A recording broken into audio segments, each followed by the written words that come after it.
democracy, migration, and gender in Southeast Asia. My name is Minchul Seo. I'll be your MC for the symposium.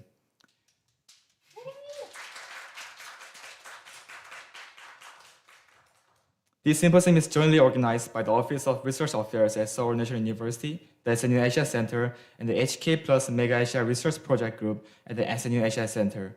We are truly delighted to have such distinguished gathering of scholars, experts, and students with us today, both here in Youngone Hall and online. Our discussions will critically explore the concept of the right to have rights through the themes of democracy, migration, and gender, with the hope of fostering meaningful dialogue and academic exchange across borders. Before we begin, I'd like to make a brief announcement. The simultaneous Korean English and English Korean interpretation will be available only for those attending on-site.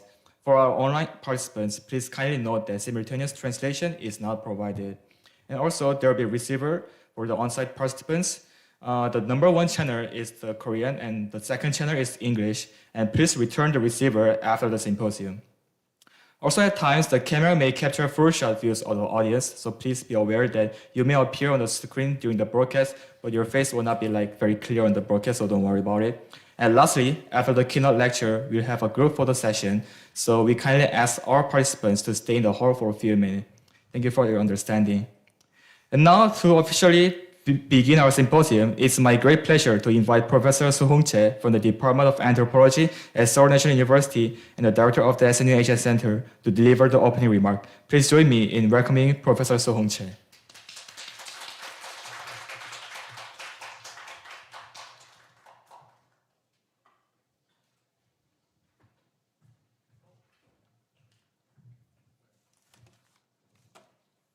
Okay, good morning, everybody. Weather is getting better. First of all, this is a conference organized by mainly by graduate students. So I'm very much proud of the staffs who put every effort to make this event successful. I think, since this conference is organized by the graduate students, I have to I expect two things. One is, it must be very joyful and hilarious. So, even the time you fight each other, you feel some friendship rather than some antagonism. So that's one thing. So please enjoy this event. And second thing is, whenever I hear, whenever I teach the students, what I feel a little bit lack is students usually evoke a lot of problems, and they raise a lot of issues, and they think the raising the issues are kind of core of academic activities.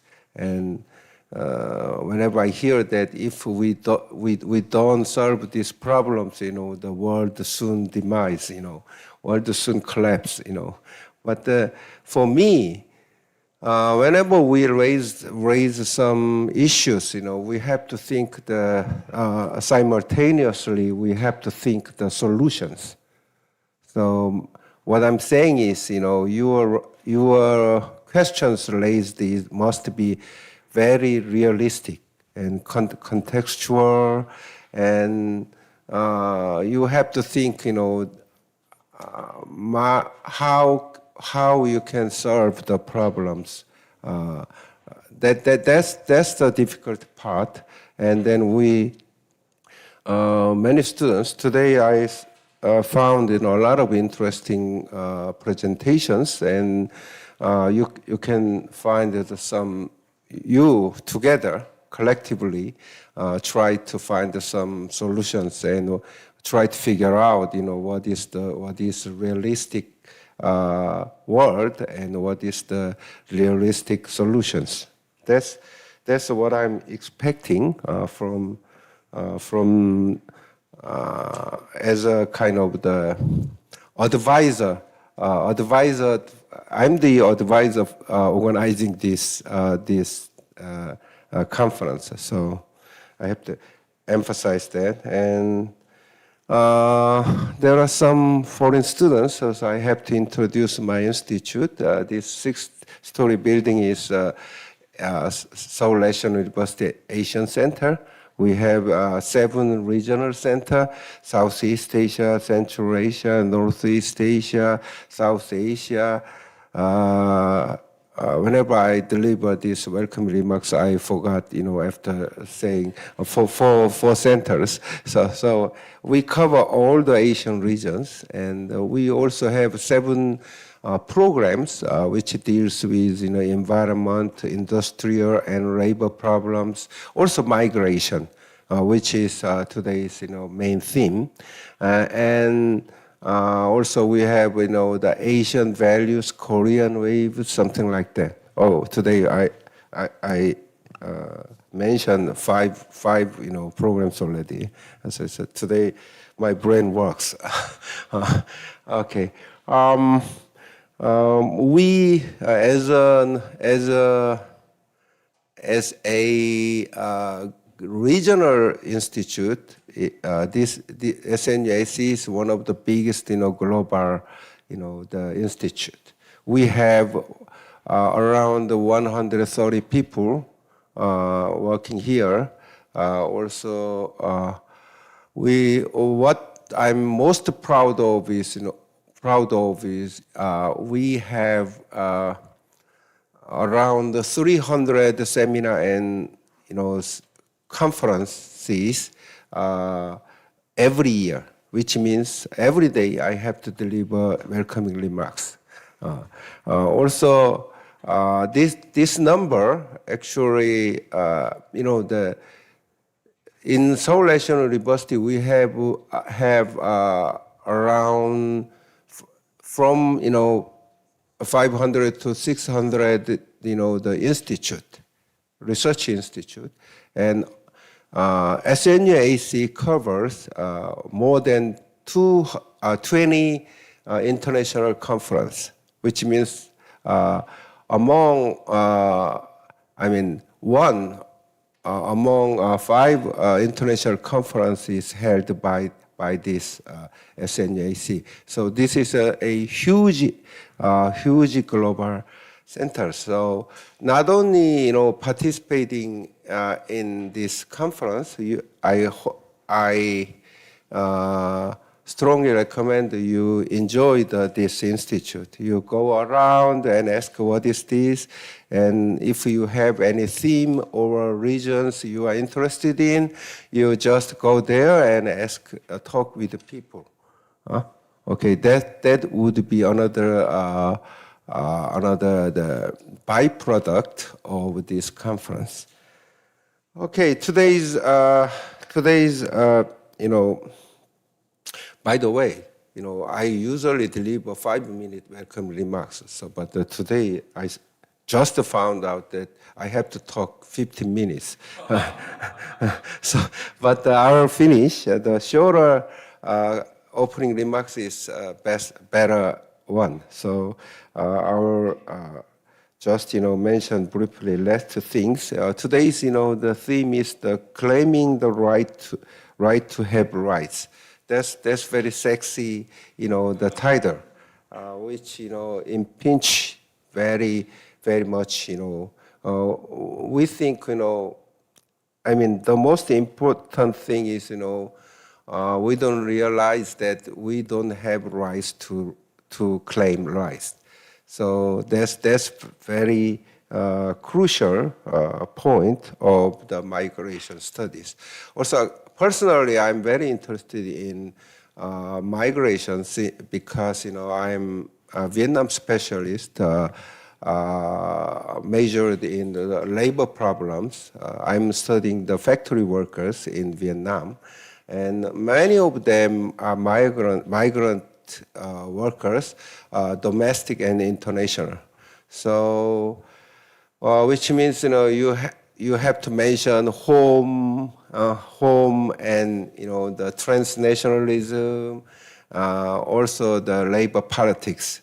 So I hope you can deliver many important insights on this migration and transnationalism and labor politics in this conference. Okay, enjoy. Enjoy. Don't fight each other, and then please enjoy this wonderful conference. Thank you.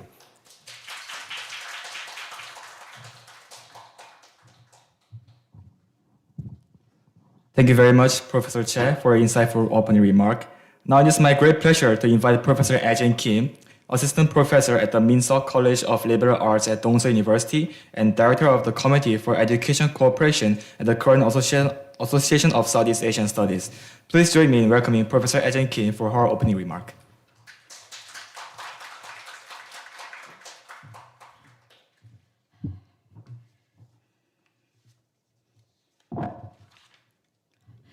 Good morning, everyone, distinguished guests and respected scholars and new scholars and every researchers. It is my great honor to congratulate you on the successful opening of the International Conference claiming the right to have rights, democracy, and migration and gender in Southeast Asia, and the Executive Director of the Korean Association of Southeast Asian Studies and Chair of the Education Cooperation Committee and as a professor at the Department of Interdisciplinary. Also, I'm truly privileged to be part of this meaningful occasion. This gathering addresses issues that are deeply intertwined with the lives of many democracies, immigration and gender, migrant workers, women, and social minorities often stand at the margins of society, striving constantly to secure the most fundamental of rights to exist, to participating fully in society and to live with dignity. The importance of today's discussions lies precisely in bringing this urgent concern to the forefront. The pursuit of rights extends beyond the legal sphere. It calls upon us to recognize our shared moral and humanitarian responsibilities, transcend borders. This international conference, bringing together scholars and practitioners and advocates from Korea, South Asia, Asia, and across the world, exemplifies the spirit of solidarity and global responsibility. I'm confident that your research insights and experience will not only enrich academic discourse, but also help shape more inclusive policies and practices, from political participation in Indonesia to the realities of the migrant workers in East Asia. Also, we have a very special this consent from Indonesia government, right? Thank you so much, Sijit. And the gendered experience of migration in Korea and Vietnam, today's themes demonstrates both interdisciplinary depth and a commitment to global solidarity. Allow me to extend my deepest gratitude to Professor Brenda Yeo. I heard that she came from yesterday at very night. And then also special thanks to Director Soo-Hong Choi of Seoul National University Asian Research Institute. I fully understand what they are working in SNAC. Yeah. And to the many presenters and then discussants and the co-organizers and the committee members whose dedication has made this conference possible. Because of your commitment, this conference represents more than an intellectual exchange. It marks a new step in international cooperation. May this conference serve as a platform not only for rigorous scholarship, but also for amplifying the voices of those too often unheard. Ultimately, the claim to the right to have rights is a reaffirmation of the universal principle that human dignity must remain our highest priority in democracy, in migration policy, and in gender equality.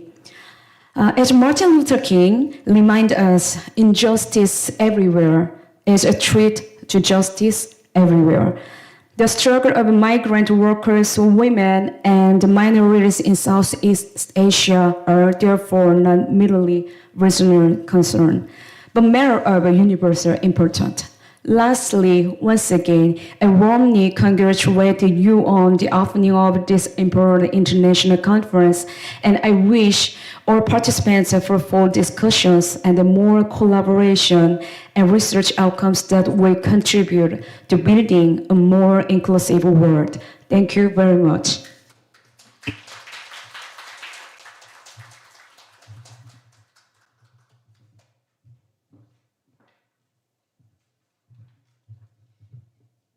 Thank you once again for both Professor Che and Professor Kim for meaningful opening remark.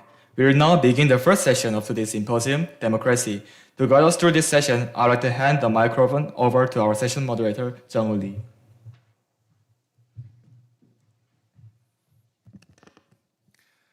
Greetings. Good morning, everyone. Thanks for your participation, and I'm very happy to have you here. So, I organized the session Democracy, but I do not know what democracy is exactly. So maybe we can deal with some issues related to the democracies in East Asia. So we have 4 presenters and 2 discussants, and 2 papers are for on the Indonesian politics, whereas the others 2 are on the Thai politics, or one is for the Milk Tea Alliance, so it is about the East Asian democracy as well. So, we would like to invite the 2 presenters on Indonesian politics first, and we will hear the discussion after the presentation, and then we'll go to the presentation for the Thai studies. So I would like to invite Mr. Minchol Sa and Ms. Kyurin Cho and Mr. Dr. Sigit Aris Prasetyo for the discussion. So please proceed and make the give us a presentation. So give the applause to him, please. Thank you.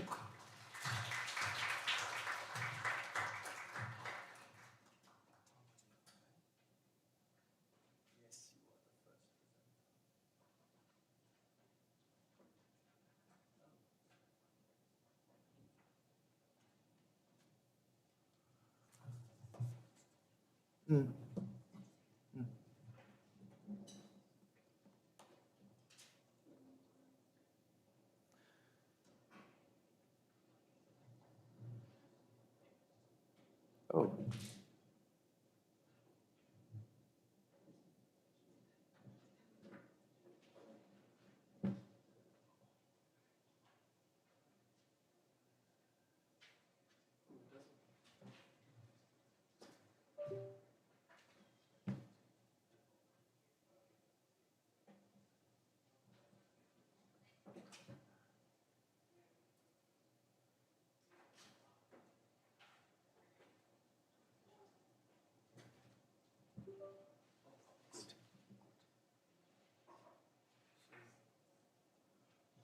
I'm terribly sorry for the delay. There was a technical issue here. So let me, again, I would like to invite the first presenter today. I'm back with the microphone again. So, sorry to say that though this is our first presentation, my research is not really about the human rights or any rights, but I hope my topic may find your interest. My topic is research on the possibility of inter-party cooperation in multi-party presidentialism, which is inter-party cooperation and coalition building in Indonesia. So my name is Mitchell So again, and I'm a graduate student major in political science at Seoul National University. So first is the research background. So as you can see in the photo, the person on the left is Prabowo, who's the current president right now in Indonesia, and on your right is the Vice President, Gibran. And Because you might not know, like the Indonesian politics are like the interest that presidential elections are conducted through the direct voting with the presidential and vice presidential candidate running together as a pair in Indonesia. So they don't elect like separately the president and vice president, but they came as a pair and people vote for the pair. But this election actually displays some like unusual phenomenon because Prabowo, he's actually a former military general who actually suppressed the democracy movement in Indonesia, and he's also a son-in-law of Suharto, who was a dictator of Indonesia for more than 30 years. But Gibran, who's the vice president, he's actually son of former President Jokowi, which is a member of PDIP, the Democratic Party, who actually led the democracy movement in Indonesia. And they're actually, both of them are in the different ideological background parties, but they came out as a pair and they become elected and won the election. So this is my puzzle. How do ideological different parties in Indonesia cooperate or form coalition government? So I first do some evaluation on the classification of Indonesian parties. So I began to listen and Roca. They argue that political cleavages emerging through the historical development shape the formation of the party politics. And as you can see in the table, I try to categorize the parties of Indonesia. And the modern Indonesian party system originated from the two cleavages rooted in the national revolution, which is the authoritarianism and democracy cleavage, and the religion secularism cleavage. So even the parties with the ideologically different background, such as the PKB, PAN, and PKS, which is the Islamic parties, they actually participated in Prabowo's coalition government, which actually the Prabowo is in the Green Party, which is authoritarianism, and secularism party. So this implies that there are some factors in Indonesia that encourages inter-party cooperation and alliances beyond the political cleavages. So I continue with evaluating the Indonesian party system. So I classify for the Indonesian party by using the effective number of parties. And the Sartori, he actually measured effective number of party by the evaluating party relevance based on the governing potential and coalition potential and blackmail potential and the veto potential. He also distinguishes moderate pluralism from polarized pluralism according to the intensity and the distance party ideologies. So using this calculation formula, I try to calculate the party system, and the average number of parliamentary parties after the democratic revolution was 9, and average number of effective parties was 7.25. And so I classify Indonesia as moderate multi-party system. So here's my research question. So I begin with the main variant again. He actually said that in presidential system, the winner-takes-all structure grants the winning candidates full executive power. So hence, two-party and 2 1/2 party, which is 2-point party, systems are generally favorable as they facilitate electoral victory and the stable securing of legislative majority. But in the opposite, the multi-party system, which is presidential system, often makes it difficult for the president party to secure parliamentary majority, because this increases the likelihood of forming a minority government and raising the probability of the executive and legislative deadlock, which is perceived as politically unstable. However, the recent political development shows the different patterns. In the United States and South Korea, which both are two-party or 2.5-party system, the partisan polarization and confrontation have been intensified, resulting in political instability, such as Trump's assassination attempt and Yoon Suk-yeol's martial law crisis. So the polarization and the unstable governments is happening in both countries. So I propose my research question: what factors enable inter-party cooperation and coalition building in Indonesia, which has adopted a multi-party presidential system, which claim that main say is unstable? So I try to do some literature review. So the first part is the characterization of the Indonesian parties. So Katz and Mayer, they define the features of cartel parties, and I list it here. So basically, the political party, their object is professionalism of the politics as a career, and they have limited inter-party competition, and there's capital-intensive party activities and election campaigns, and the financial source of stable subsidies, and the self-proclaimed role as agents defending state policies and institutionalized of state subsidies and symbiosis among parties. So Indonesian parties are classified as cartel parties because Indonesian party also relies heavily on state subsidies and tend to form oversized coalition presenting themselves as the agent of the state. In addition, according to Volin's classification, Indonesian parties are closer to office-seeking parties. In practice, cabinet-level posts are distributed among the parties. So these characteristics have explained why inter-party cooperation and coalition are possible in Indonesia. However, the competitive election occur across constituencies, and the long-standing parliamentary parties like PBB have even failed to re-enter parliament in the last election. Thus, I think that characterization alone cannot fully explain the inter-party cooperation and coalition formation in Indonesia. The next is like Jokowi's personal political skills, his own political capacity. So the second factor, they think that if the smooth coalition and cooperation was available in Indonesian party because Jokowi had some political skills by himself. So Jokowi aimed to secure not only support from his own party but also from the opposition parties due to his unstable position in his party. So to achieve this, he went beyond the distribution of the public office and engaged in direct political maneuvering within the opposition parties. So as you can see in the photo, so Jokowi, he tried to pressure the Bakri of the Golkar party, who was actually a pro-Prabowo person. So he replaced him with the Setia Novanto as a party leader, which is more pro-Jokowi person. And similarly, also in the PBB party, he actively intervened so that the Muhammad, the person here, secured the control of the PBB because he's actually pro-Jokowi person in the party. But however, the presidential individual political capacity cannot explain the recurring coalition building across different regions throughout the Indonesian political history, because I think that such maneuvers should be understood as a strategic response to his relative weak position within his own party, not as a characteristic of the Indonesian party system. So, how do I go back?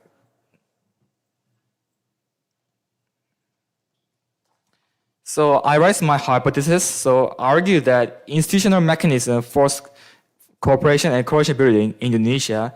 So the first is the electoral threshold, which Indonesia has two electoral thresholds, and one is the parliamentary threshold, which is usually called as electoral threshold, and another one is presidential nomination threshold. So in 2009, the parliamentary entry threshold was introduced, allowing only parties that obtain at least 4% of the national vote to enter the parliament. The electoral threshold was introduced to stabilize the party system, and it proved effective. So it prevented the excessive proliferation of the minor parties, and parties refrained from the frequent split, merger, or dissolution in order to maintain the political credibility.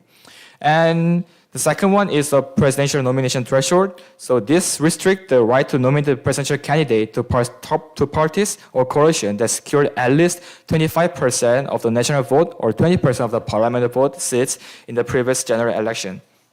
So theoretically, this limits the number of presidential candidates to a maximum of 5, and forcing the parliamentary parties to form a coalition in order to nominate the candidate. So historically, there were only 2 to 3 candidates.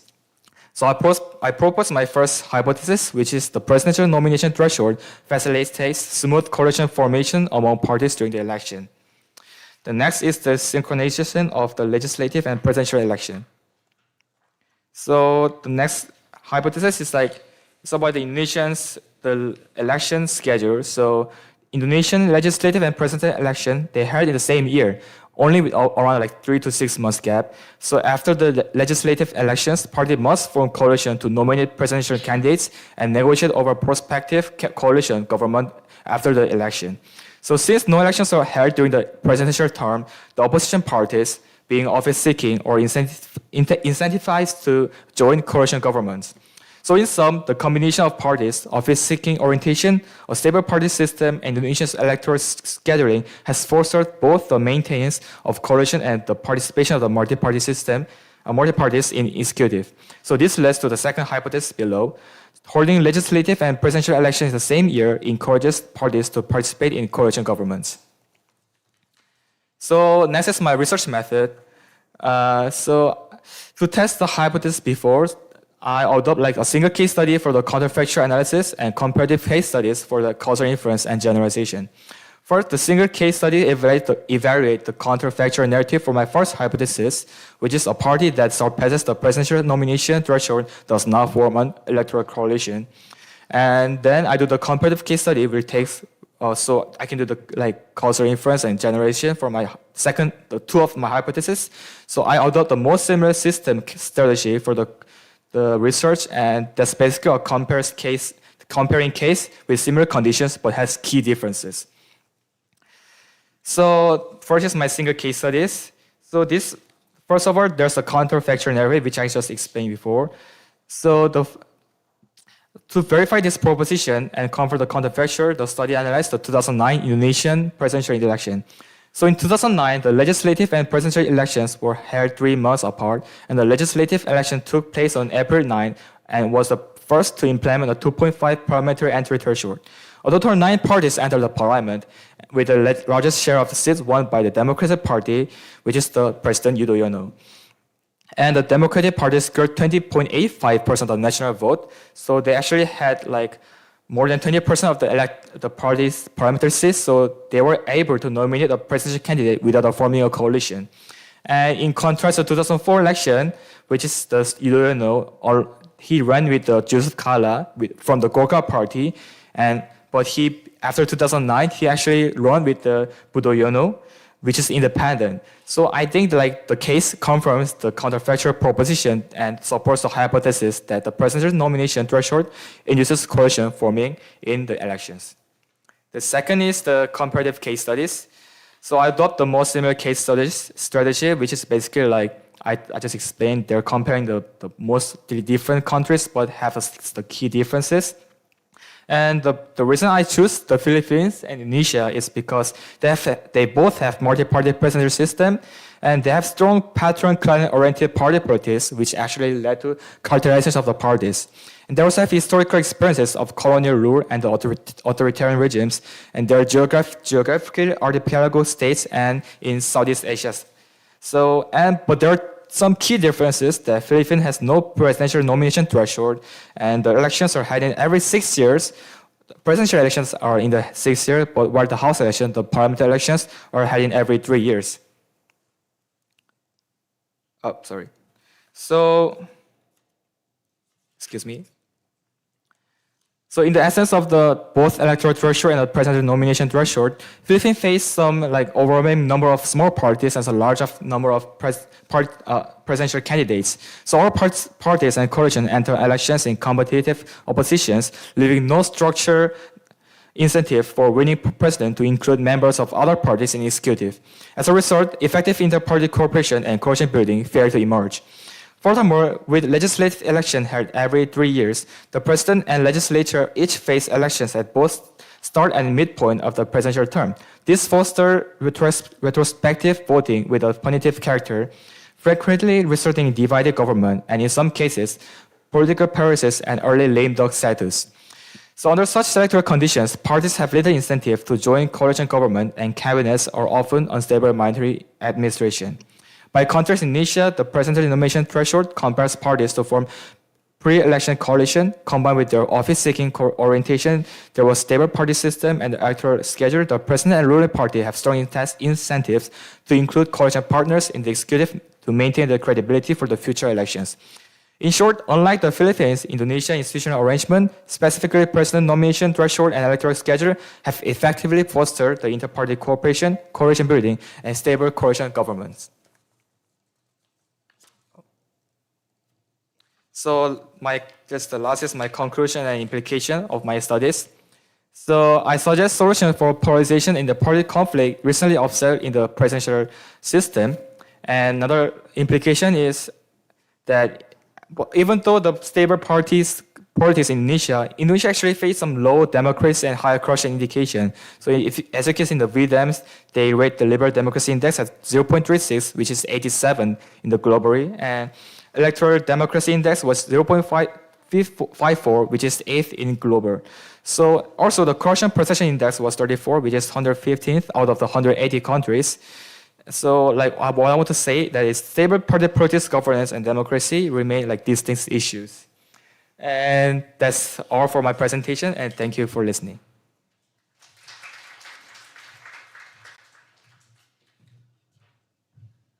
Okay, thank you, Mr. Sao, for your marvelous presentation. So for the second presentation, I would like to invite Ms. Kyurin Cho for her presentation. So, yes.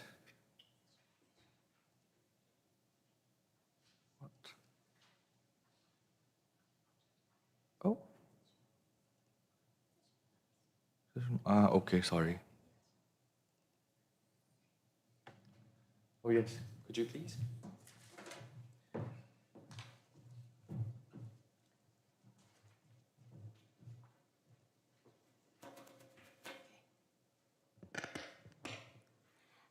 Hello, my name is Kyulin Cho, a master's candidate in political science at Seoul National University. I'm pleased to be here and to have the opportunity to present my research today. I'll brief you on my research titled Civic Political Participation and Government Accountability, Evidence from Indonesia. This study identifies the need to examine the extent to which citizen political participation is inclusive. Here is an outline of my presentation. I'd like to start with the concept of accountability, as it forms the foundation of my research motivation. Accountability refers to a social relationship in which there is a clear distinction between those who demand an account and those who are obliged to respond and justify their actions. And this reflects two fundamental dimensions of accountability: answerability and enforcement. Here, answerability encompasses not only retrospective accountability for past actions, but also prospective accountability for future conduct in politics. Now, I'd like to move on to my main research question.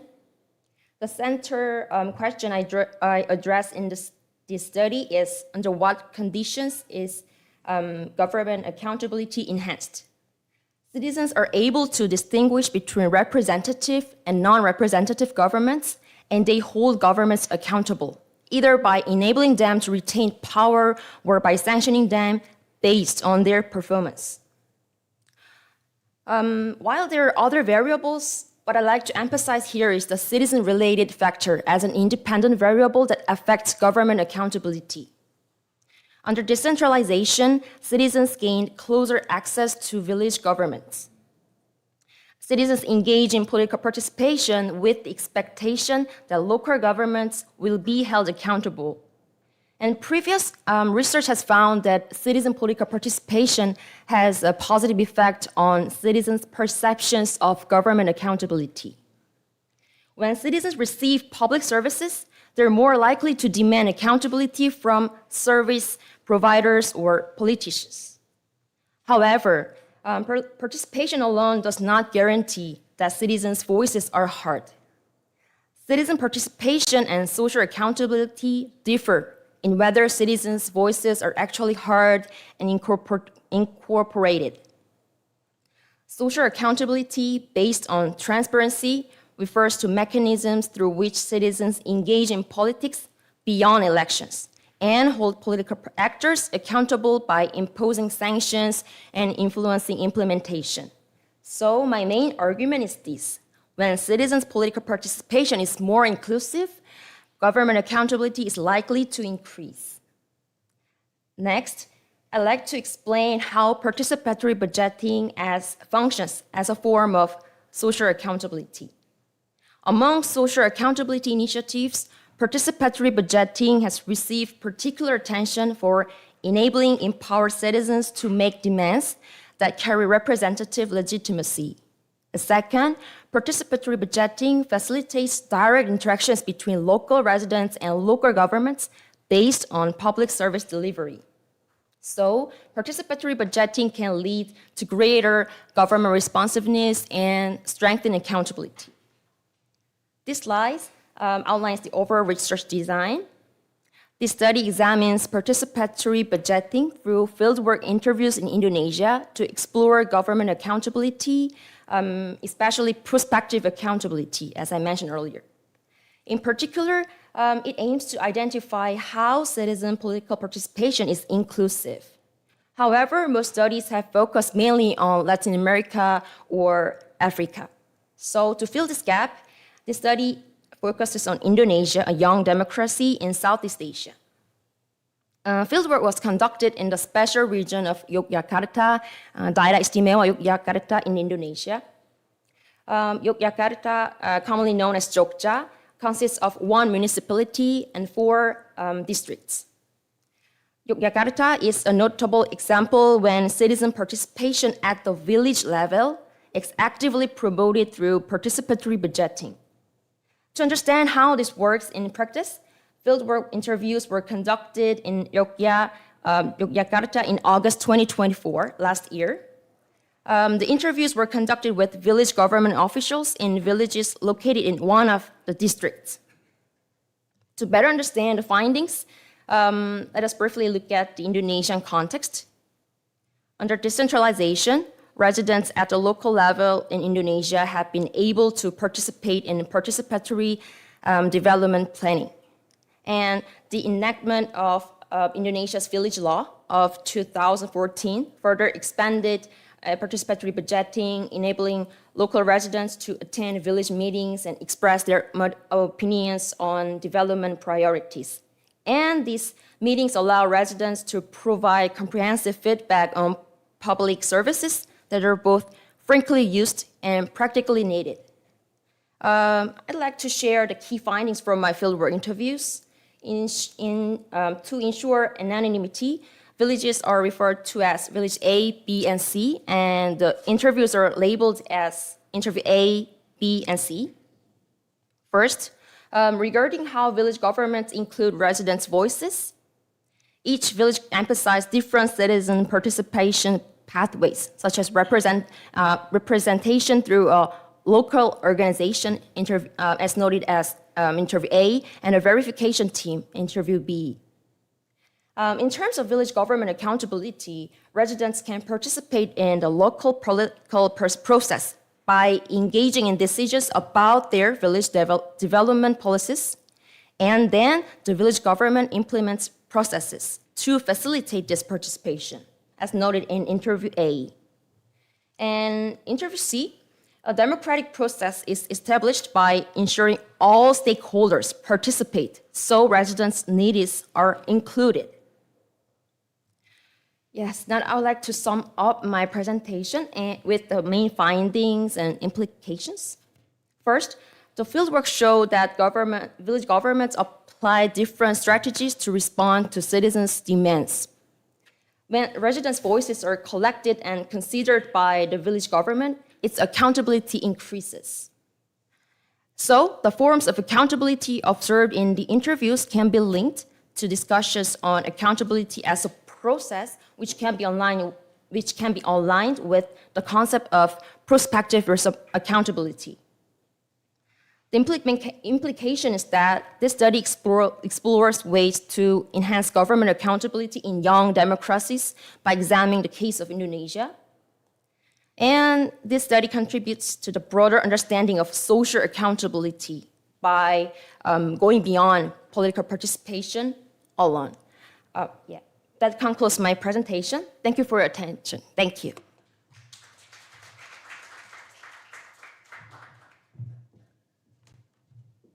Okay, thank you again for the presentation. So I would like to invite the two presenters and the discussant up to the stage. So as a presenter, we have Mr. Dr. Sigit Prasetyo for his discussant. So please, presenters and discussants, please approach it to the stage. And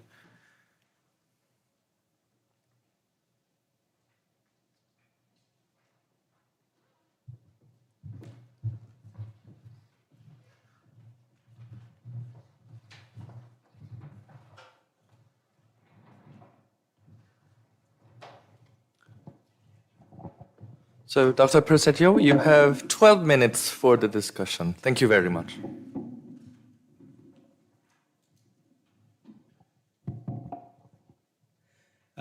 Good morning, 안녕하세요. First of all, allow me to extend my sincere gratitude for this opportunity to come in this important meeting, especially to come to this international symposium on claiming the right to have rights, democracy, migration, and gender in Southeast Asia. I'm Sigit Aris Prasetyo. Now, at the moment, I'm serving as a political counselor in the Indonesian Embassy in Seoul. But today, I'm not representing my embassy. Rather than I represent myself as a scholar, right? it is really honor for me. It is a very great opportunity for me to be here, visiting SNU for many times, I think. And then it is always great for me to meet outstanding scholars, academia in Seoul National University. In this opportunity, I would like to congratulate Mr. Moon Chol-soo and then Ms. Kyun Cho for their outstanding studies on Indonesia. I think you did great things, and I think this your study is very important for especially for Korean students to understand about political system and also the development of democracy in Indonesia. So before I begin, allow me to share some reflections on the current state of democracy in Indonesia, its achievement and persisting challenges, and the importance of strengthening political participation and accountability. The democracy journey of Indonesia began in earnest after the reform era of 1988, which marked the fall of a new order regime. I was a student at the time, and I went to the street, and then I explained myself and went to the street demanding reform. Even at the time, I experienced tear gas at the time. Was a bit painful in my eyes. We went to the street, and then the military tried to stop us, and they blocked us, and also they launched tear gas. And then even I still remember students at the time, when we have a political discussions in a room, suddenly one of my friends say, "Watch out, there's an intel." Intel means like intelligence. So when we heard that somebody said, "Watch out, be careful, there's an intel inside." There's kind of, interesting situation at the time. But it passed, it's gone now, the era.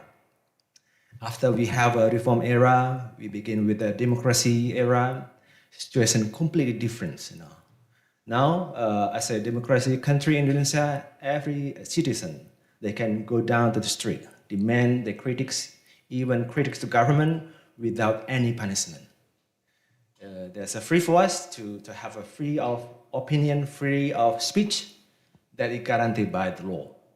So this moment, this reform era represent not only political transitions, but also profound social transformation that open a new chapter in the national history. Today, Indonesia stands proudly as one of the largest democracy in Southeast Asia and third largest in the world after the United States and India. I would like to say it is interesting, I think, that I will explain about this. Actually, the democracy in Indonesia is so complex. Why so complex? Because at the moment we are the third largest of democracy country in the world, the largest democracy country in Southeast Asia. Why Indonesia choose that pathway with these complex situations? Why it's complex? Because Indonesia is an archipelagic country, so we are consist more than 17,000 islands, and then we have 280 million populations. And we have 1,340 ethnicities. And we have more than 5 different religions. It's so complex, even if we want to make a comparison with the United States and India. But why we choose that pathway? All right. So even since 2008, I think Indonesia and Korea has a similar history, I think. Now, Indonesia and Korea is one of the champion country in democracy. And Indonesia is the only country in the region. We have a platform that we call it Bali Democracy Forum. We do annually to invite countries to strengthen democracy in the regions. Indonesia democracy carries unique characteristic that distinguish from other nations. As the world's most popular Muslim majority country, Indonesia upholds a secular and inclusive democratic frameworks. Many times when I met with Korean scholars, sometimes they say Indonesia is a Muslim country. No, we are not Muslim country. Indonesia is not Muslim country. Yes, but we are a populous Muslim majority. We are not Muslim country. So at the time, people, when we try to develop, to build democracy, people didn't believe that because they believe that Islam and democracy is something different. But now, suddenly we see that Islam and then democracy can and do coexist in Indonesia, which is very interesting. If you go to Middle East, it's quite different. So secondly, as I mentioned before, that we are 218 million populations. The majority won't participate in direct elections. Democratic legitimacy is both broad and meaningful. So those majority, those people, they engage with the election directly. And the election in Indonesia are held directly and simultaneously. So after the reform era, we did the first election in 1999, and after that we do every 5 years to do election to elect president and also parliament members. And then furthermore, Indonesia practices multi-party system within a presidential framework that one of the speakers here discussed. It is very interesting, I think. This arrangement is relatively rare in global politics. A multi-party system are usually associated with parliamentary government. These features reflect not only the scale of democracy's practices in Indonesia, but also its distinct institutional innovations in Indonesia. And despite being a relatively young democratic country, Indonesia made a notable achievement. Since 1999, we already conducted six elections that have been held peacefully and successfully. We are so thankful for these developments. After we did a reformation era, then a year after that we did elections, and then we did election last year to have a new government. But if you look at the totally, the first election and then 6 election after the reform era, so we can conclude that the process could be done smoothly. Yes, there are political tensions, yes, but the point is the new government can be established quite peacefully. And then freedoms were once suppressed, such as press freedom, freedom of speech, and political expression. Now is a part of daily civil life. If you go to Jakarta, you will see people protest in the street. Even you go to another city, you may find, like in Seoul, for example. So the freedom is guaranteed by the law, that people can express their opinion, even they can criticize the government without any punishment. And then, another interesting thing is about the principle of decentralization has a low regional autonomy to flourish, ensuring the government is more responsible to local needs. As one of this issue already discussed by you, which is very interesting for me. And then taken together, these developments help Indonesia maintain political stability, particularly when compared to other emerging democracies facing frequent crises. So let me talk a little bit about one of the research which talk about possibility for inter-party cooperation in multi-party presidentialism, inter-party cooperation, and coalition building in Indonesia. For me, when I read this research, I say, wow. Well, not many Koreans who work on these issues, especially to look at the model political system and then a presidential system in the country. Inter-party cooperation and coalition building tend to create calmer and more stable political atmosphere in Indonesia. Yes, I agree with your finding that for the last 6 elections with the new administrations or new government, it happened quite peacefully and calmer. And let me say why this happened. So there are several reasons behind of this. First is many major parties joined the ruling coalition, resulting in very small oppositions.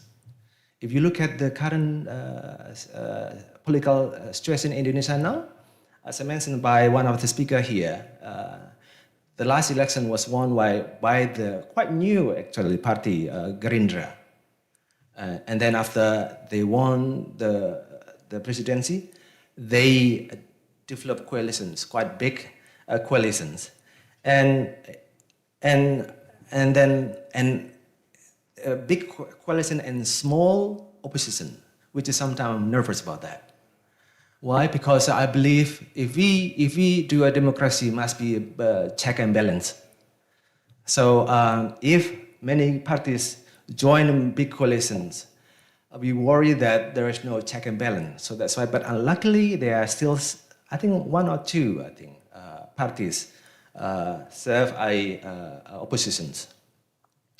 And then because so many parties are in power, they have little incentive to be strongly critical of the government.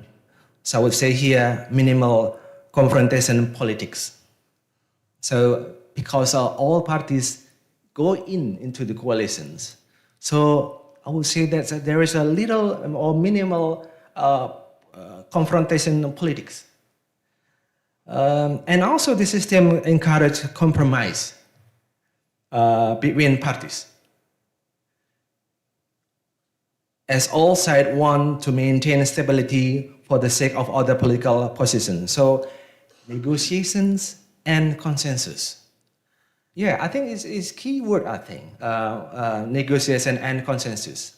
So along the parties, they have a negotiations and consensus to build a strong government, to build a strong administrations. So that's why there's no friction, there's no political tension among them.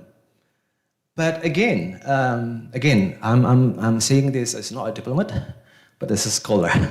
So I'm a bit more critical on that one also. Okay, but there are also challenges, I think, you need to address also in your study, but maybe could be another research studies. I know there is no perfect democracy system. We in Indonesia, we face also some challenges. So yet democracy in Indonesia is far from perfect. Yes, we have some challenges. Indonesia multi-party system, while designed to accommodate the native diverse social and political landscape, present as serious challenges that affect the quality of its democracy. One of the most visible issues is political fragmentations. So still there's no perfect political situations, even in my country. So political fragmentations. With a large number of parties represented in parliament, political power become heavily dispersed. This often slow down the legislative process, as decisions require extensive negotiation and compromise. Okay, then the MC already gave me a sign, 1 minute left, so I will make it quick. Can I have more than 1 minute? Thank you. All right. So they require extensive negotiation and compromise, even in parliament. If you look at the parliament in this parliament, you'll find there's some debate, but also negotiation and compromise. And even it can create a fragile coalitions. Since there's no single party dominate, government are infallibly formed through coalition building. However, these coalitions are typically based on short-term pragmatisms rather than a shared ideology. As a result, they are prone to collapse when the political bargain falls to satisfy immediate interests, undermining stability and continuity in the government.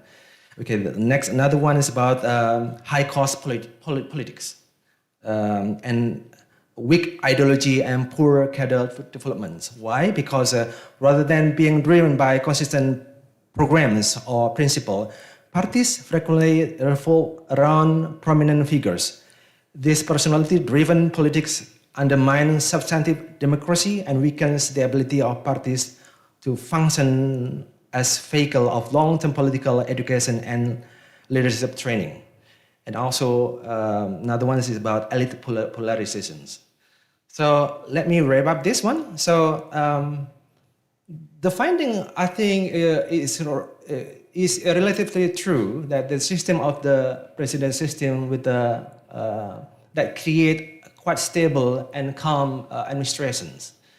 But I think it will be interesting. I think you can go deep, because you make a comparison between Indonesia and Philippines. I think it's quite big studies actually if you do for your article. But anyway, it will be interesting.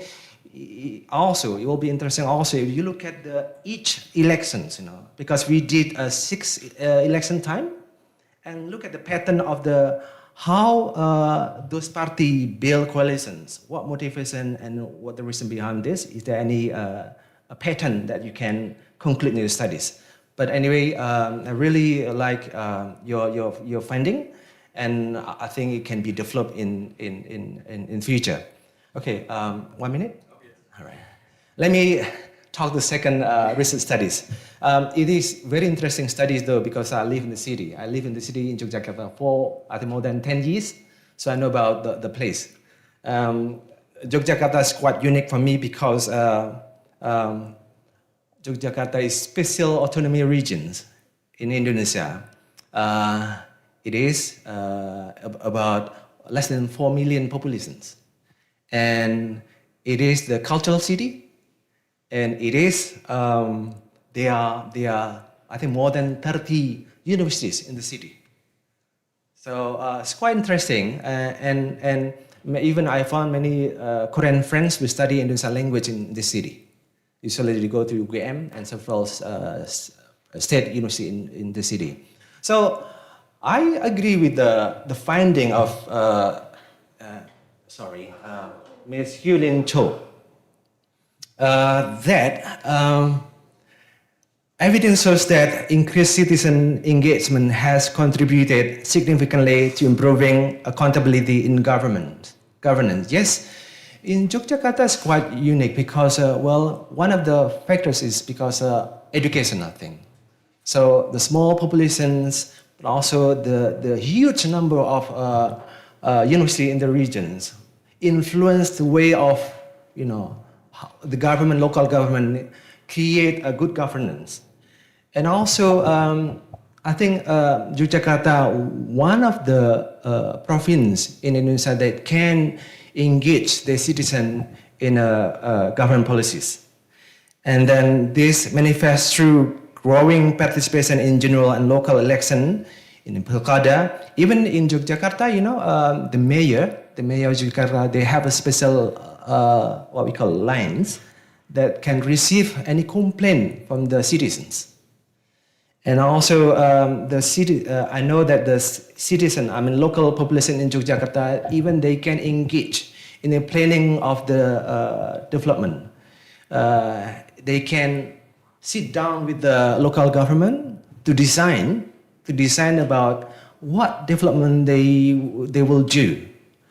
Even they can sit down with the local government to look at the process of development, and also to look at or to give feedback and critics to the government.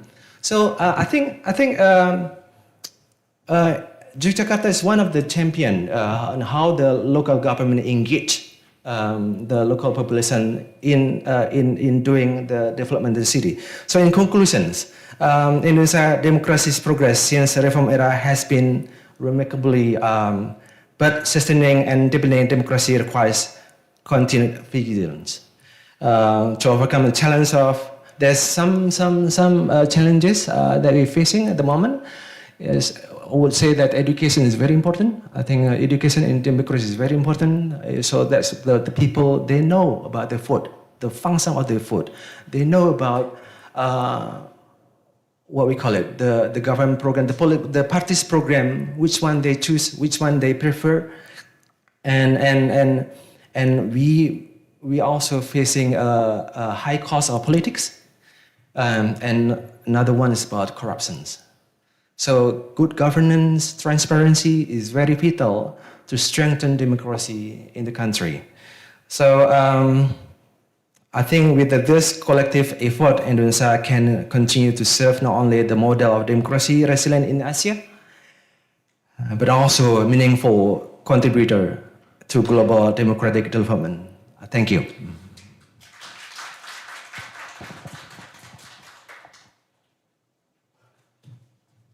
Okay, thank you, Dr. Prasetyo, for your discussion. So, for a minute, like each presenters can give their responses to the discussant, if you would like to. Just briefly, for a minute. Thank you so much, Pak Sigit. I really like. Thank you so much. I also had like concern about like, because in my conclusion and the implication of my studies, I also say that like the smooth and stable party politics and the level of democracy and the corruption should be like separated, because what I thought is like, even though the party politics was able in Indonesia, but the democracy level, when I searched for it, it wasn't really good. And the backslide of democracy in Indonesia due to the Bravo and the military issues and other stuff was kind of my consideration too. But yeah, I think I really have to make more deeper research, especially on like each election, just like you said, and maybe how the party coalition like build for every election. Maybe I should consider that too, and maybe I should look more into Philippines, because I don't really know about the Philippines a lot. My main concern was Indonesia, so maybe I should do some more research. And thank you so much for your comment. Yeah, thank you for your insightful comment. I plan to conduct further interviews, like diverse stakeholders, more NGO, and yes. So I think I need to explore more about Jogja. Yes. So thank you very much. Okay, so this is the end of the Indonesia paper presentation section. So please, you may go back to your seat. Thank you very much. I will change it.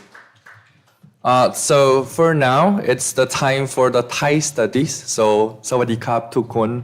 So this is Jung-woo Lee. So I would like to introduce presenters and discussant for the Thai studies. So first presentation we have Kun Pakon Palapong from National Jeongju University from Taiwan. So he's Thai national, but he's here in Korea for presentation. So, and also the second presenter is myself, Jung-woo Lee from Korea University. And for the discussant, I would like to introduce Professor Dr. Jiwon Seo, also from Seoul National University. So she also just came back from her visiting to Thailand. So everybody can engage in the discussion of the Thai politics. So first, I would like to introduce Kun Pakon Palapong for his presentation. Please give him an applause.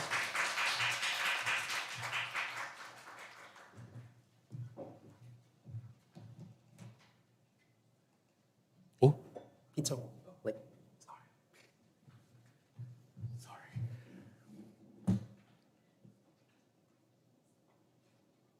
So your presentation is here, right?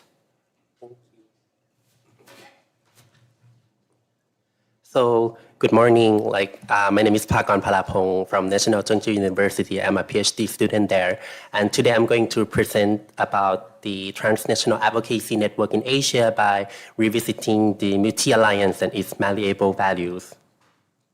And for some of you who haven't heard about the multi-alliance, it was created in 2020 from the online argument between Thai and Chinese netizens on Twitter due to a seemingly innocuous retweet by a Thai actor who back then was really famous in the mainland China.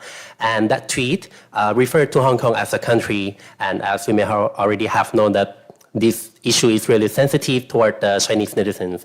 And then this conflict was promoted as a network under the hashtag multi-alliance, where several countries, either Thailand, Hong Kong, Taiwan, just to name by a few, use it as a platform to resist China and authoritarianism, and also to promote democracy and regional solidarity. And also, there's also argument whether we should see the alliance as transnational social movement organization or the transnational advocacy network. But for this study, I would say that the latter is much more appropriate, because we have seen that the alliance was mainly motivated by values, not by material concerns or professional norms like what we have seen in TSMO, like the circulation of financial support or structural organization, which are absent in the case of multi-alliance. And also 5 years after the development of multi-alliance, we have seen a lot of factors and influences that happened.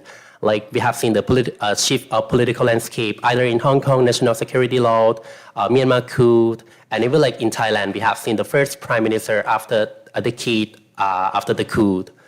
And also, we have seen that in the past few years, the alliance also migrated back to a digital platform, or X, for their main activisms, as what happened in the early stage. And so this study, I want to explore, what are the current transnational activisms and the values and the collective values that the alliance are upholding, and whether is it the digital activism that the alliance are having, whether is it renegotiate or redefine their collective values in a digitalized form or not. And then so we can have a better understanding of the momentum of the alliance in the present days. And as I mentioned, that I frame this alliance as transnational advocacy network. So its general definition is actors who are working across border based on their shared values, a common discourse or political destiny, and then exchange of information as a way that they can remedy or resolve any kind of problems that cannot be resolved at the local level. So this is the space that offers them an alternative platform for that collective actions. And to create that transnational space or the network itself, it's important that the actors in this network need to have interactive practices there and emphasize the significance of place, and also the discourse of collectivity, which create the dance of interactions between these actors. And also because of the digital development, we have seen that technology or the internet, it also become a facilitator of the dense connections and interactions between actors in current days.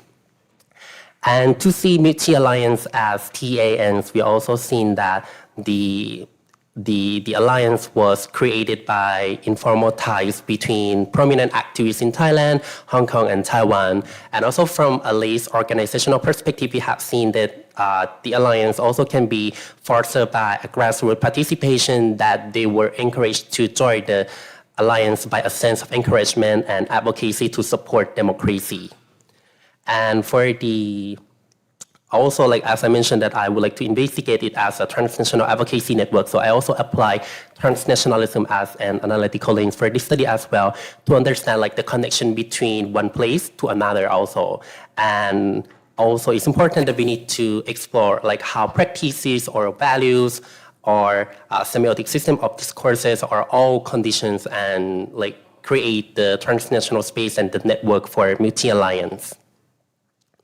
And for the methodological part, even like I got a lot of ideas from the discussion with my peers who also conducted research on multi-alliance, but the main data for this study is from digital ethnography, which I investigate the online experiences of everyday communication and interactions.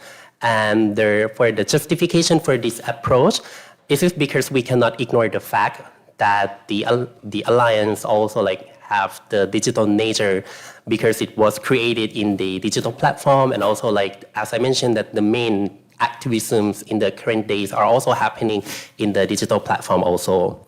So as a result, I investigated the 3 accounts that are active under the name of Multi-Alliance, who also represent the Thailand, Myanmar, and also the International Multi-Alliance on X. And the content that I collected for the analysis are during the 2023 and 2025. And then I inductively analyzed with the cluster of political issues and the reciprocal activisms. And for the Alliance digital activisms, we have seen that they also have the 2 levels of activism that they have. For the first one is individual activisms that each account also got their own way of like having the digital activisms either by retweeting from the allied group accounts from the local space and also release official statement on their behalf. And these individual activism are based on distinct agendas in the localized activisms. But as I mentioned, that to create the network in the transnational space, it's important that they should have like interactive activisms. So we also have seen that these 3 accounts also like reciprocally retweet from the Alliance account and also arrange online seminars to raise awareness about the political issues in Southeast Asia, and also release a joint statement which based on collective values that reinforce interconnectivity.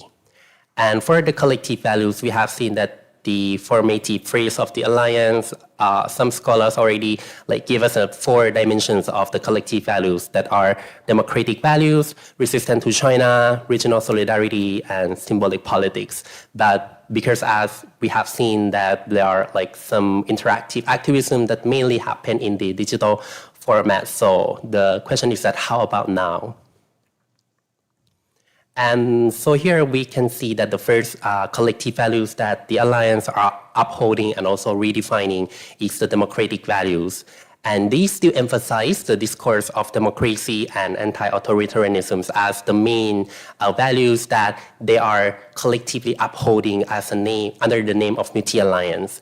And they use a lot of they use the hashtag what's happening in Myanmar as the way to raise awareness about the political issues after the coup in Myanmar. Like for example, we have seen that they issue a joint statement to mark 1,000 days since the coup with the recommendation that they are expecting the international community to react to help the people in Myanmar.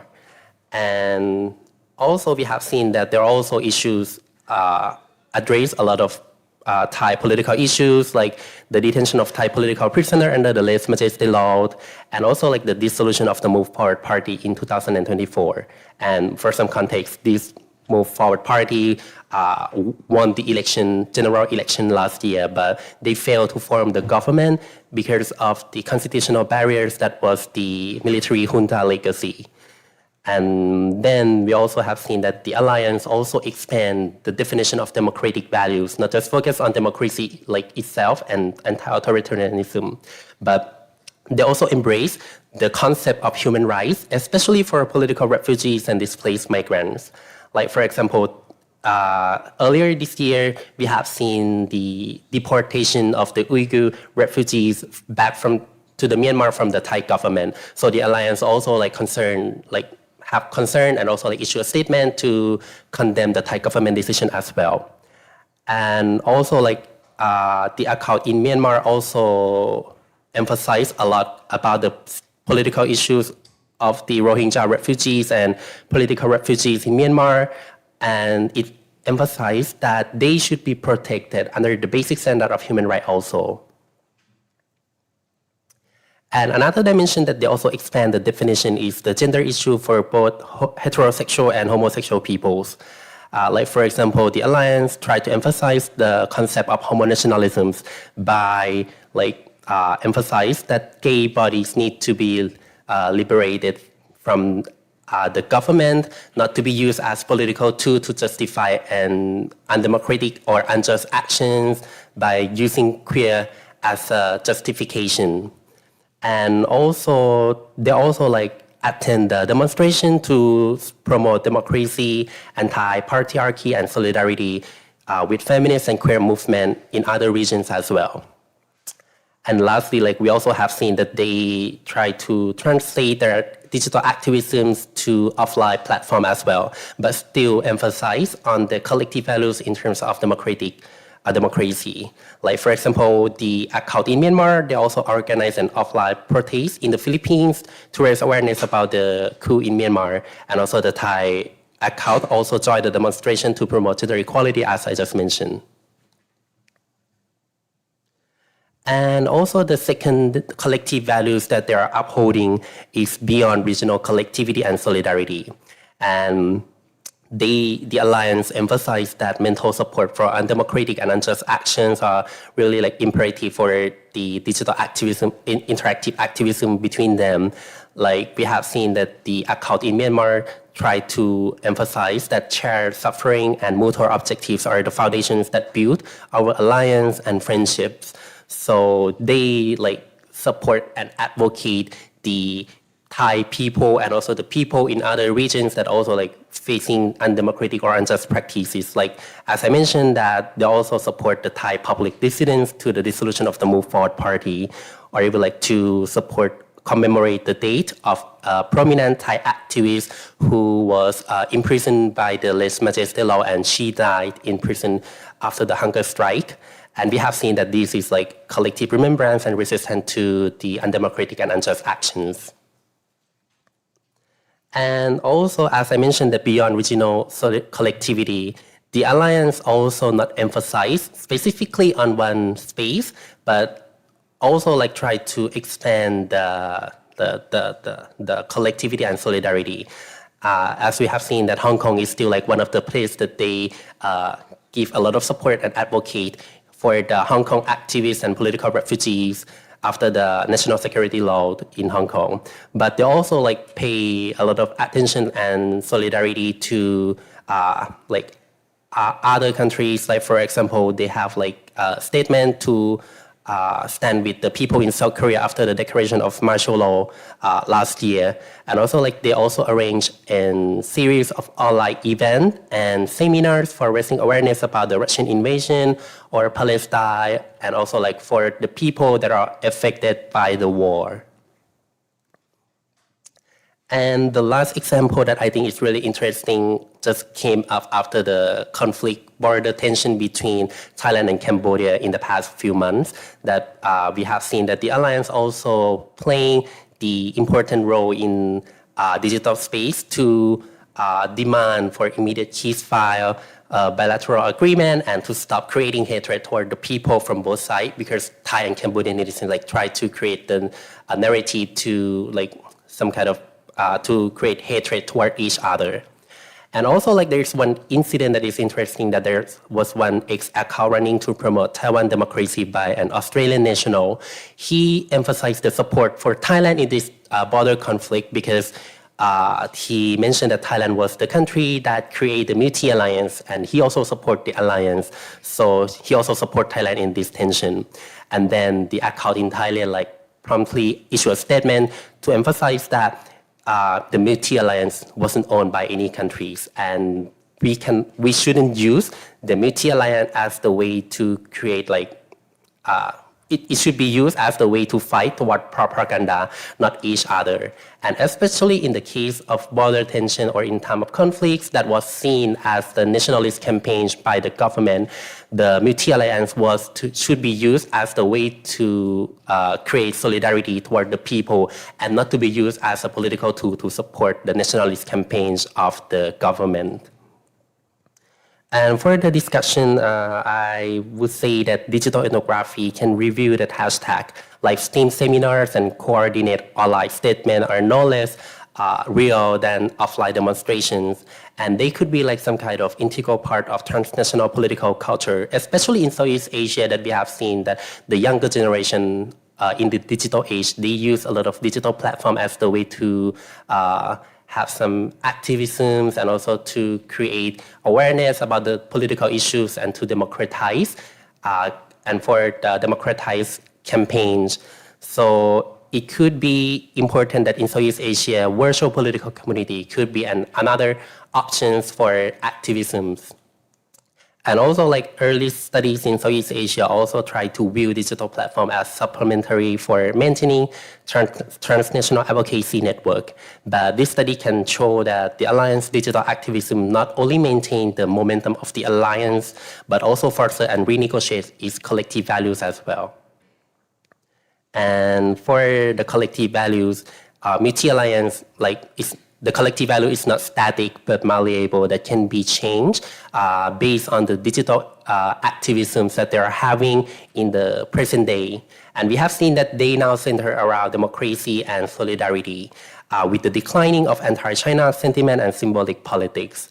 And for the declining factors contributing to the declining of anti-China sentiment could be that because we haven't seen much active actors under like the Taiwan or Hong Kong. So we have seen that in Myanmar or Thailand now, they don't have much influence or suppression by the Chinese government. So that could be the reasons that why we see the declining of anti-China as not part of the current collective values of the alliance anymore. And also for future study, I would say that it might be interesting to investigate the utilization of the multi-alliance discourse for cultural diplomacy, especially by the state actors, like what we have seen in the case of Taiwan for Ministry of Foreign Affairs, that they consecutively use the discourse of multi-alliance to promote bilateral cooperation and also like between Taiwan and Thailand. Like for example, they congratulate Thailand on the legalization of same-sex marriage, or to like thank Thailand when they donate the money to help Taiwan during the earthquake in 2024. And for the limitation, I also acknowledge the limited data from a real-world setting. So in future study, it might be interesting that future study may use the engaged anthropology as the way to engage in the activism in an offline platform for the multi-alliance also. And thank you for your attention.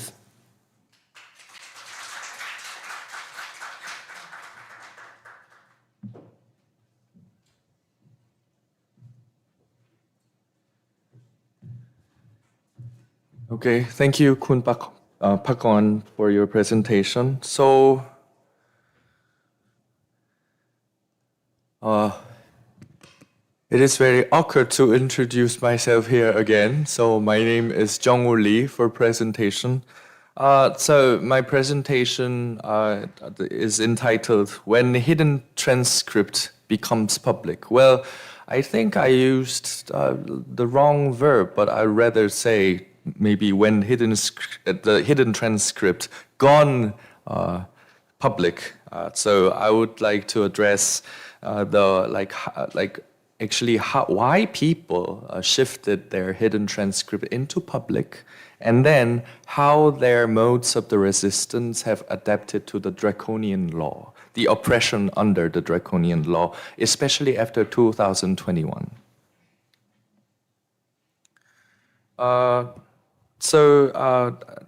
To tell you about the research background briefly, so for the notion of the hidden transcript, it's made by the James Scott. As you know already, it's about the offstage discourse of the powerless. But it was dealt mainly with the case studies of the totalitarian regime, especially about the Soviet Union or North Korea. So I would like to see the case of Thailand, which is, I can say that it's a hybrid regime, which is the coexistence of the repression and the political participation, partly free political participation at the same time. So, well, as I said, the assumption, the main assumption for this research is that the hidden transcript can be transformed and revealed for the resistance. So if it is revealed, it's not hidden. It's not anymore hidden. So, and also I believe that it's irreversible after it became revealed. So irreversibility after revealing is the main assumption for this. So, like not in the totalitarian regime, but in the hybrid regimes, hidden transcript is reconstructed and rebuilt for the resistance after revealing in hybrid regime is actually the main question that I would like to raise. And then, upon the definition of the hidden transcript, then I would define the powerless in Thailand at this moment. So there may be some, many political cleavages or social cleavages in Thailand. So first one could be the economic inequality, or maybe we can see the cleavages in terms of monarchy, and also maybe in political scene. But I would like to take the third one, the political scene, that the division between the conservative and opposition. So the opposition politicians and the activists, they are heavily oppressed due to the lèse-majesté law, so especially about the Criminal Code Article 112 and 116 and the Computer Crime Act. I would define the powerless as opposition politicians and the activists at this moment. So it is important to remind that the oppositions are highly oppressed upon this draconian law. So detailed research question for the case is, there are two questions. So first one is, why did the powerless in Thailand reveal their hidden transcript even despite the oppression of the draconian law?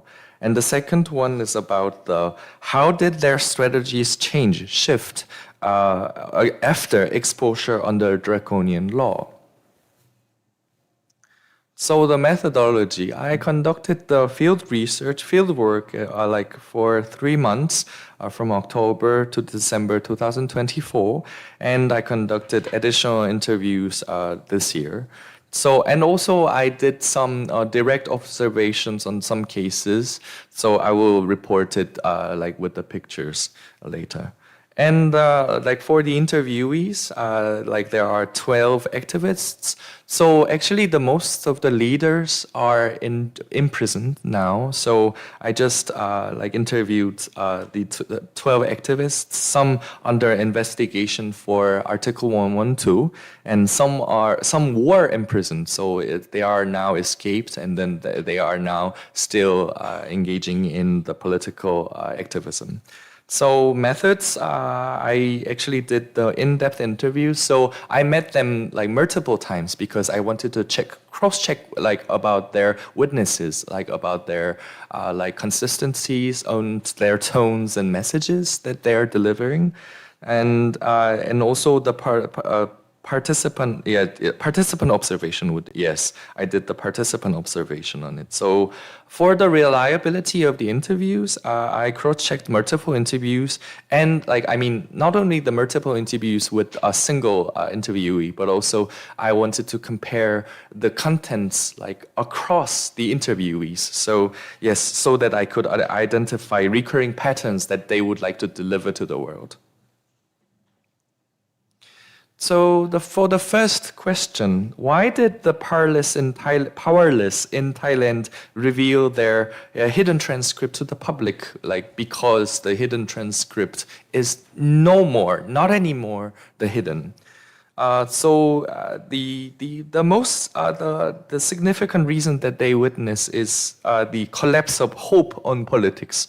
It was actually due to the dissolution of Future Forward Party, Phak Anakot Mai. So in February 2020, So the Future Forward Party was actually the first party to openly challenge the structural problems, like especially I would say the monarchy reform and monarchy issues, and it mobilized the young voters, like they actually bring the young people to the protest on the road. So, and also the military junta had did the COVID-19 lockdowns, but actually it did not dampen the political frustration. So the shift to direct speech has facilitated during the 2020 and 2021 especially. So one of my interviewee witnessed as sentences as follows. So when the party was dissolved, the hope was destroyed. So we came out to protest. So they had nothing but to try to reveal their messages to the world that something is unfair and the monarchy reform should be done in a near future. So, for the generalization, maybe I need to reframe this sentences into the very in the abstract level. So the key findings, I would say that then what triggers and what are motivations for the revealing the hidden transcript into public? The main trigger could be, I would say, it's a collapse of hope over politics. So. Shift from metaphor to from symbolism to direct calls for reform is due to the emotional tipping point, which are anger, despair, the sense of responsibility toward the Thai democracy. So, and also it was done, as Kun Pakon had mentioned, it was done a link between the online hashtags and street protests as well. And the second question, then after draconian law, they know they could be punished because it is about the lèse majesté law. So, but after exposure, it is indispensable for them to shift their strategies to maintain their activism, and they need to adapt to the draconian law. So there are 4 kinds of the post-exposure strategic shifts here. So first one is a strategic silence, which is mainly used by politicians and parties, because the Move Forward Party, Cao Klai, was dissolved due to the lèse majesté law as well. So that's why, in order to maintain their politics in the parliament, then they need to take the strategic silence.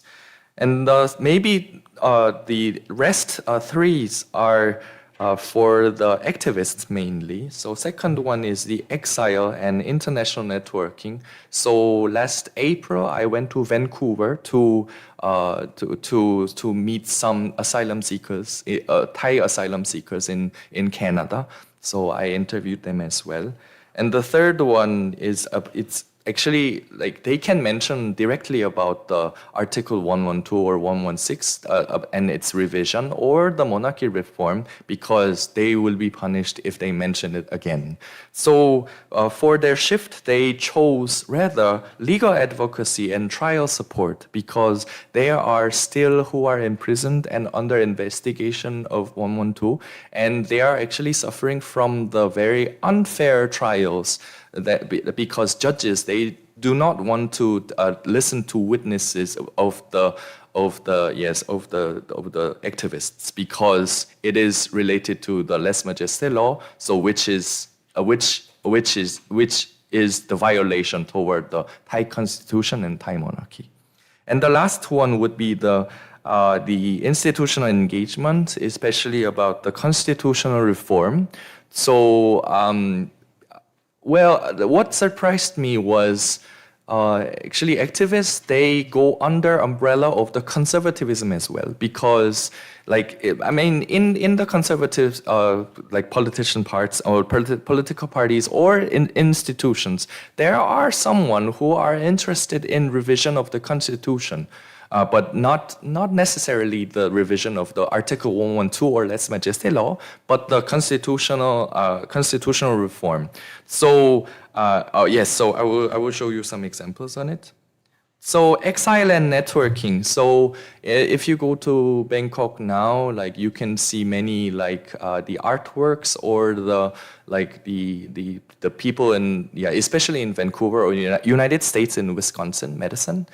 So there are many like activists who try to make the like well, it's the metaphor, but it's rather very direct. So I was so surprised that I could see this kind of theater like at the center of Bangkok. So yes, it was about the the activist who made exiled to France and died there. So yes, and then they give the message of the building the network on the international solidarity is actually indispensable for the future activism. And the second one is the legal advocacy. So the institutes that you can see, the organizations you can see through the internet is iLaw and Thai Lawyers for Human Rights, TLHR. So they monitor like how people how people are dealt during the trials, like whether there is like unfair processes or there are like some unfair things. So also like I couldn't take a picture like during the trial, so I just took the picture like in front of the court, because I also directly went to some trial cases of the those who are under lèse majesté law, under investigation of lèse majesté law, and under imprisonment.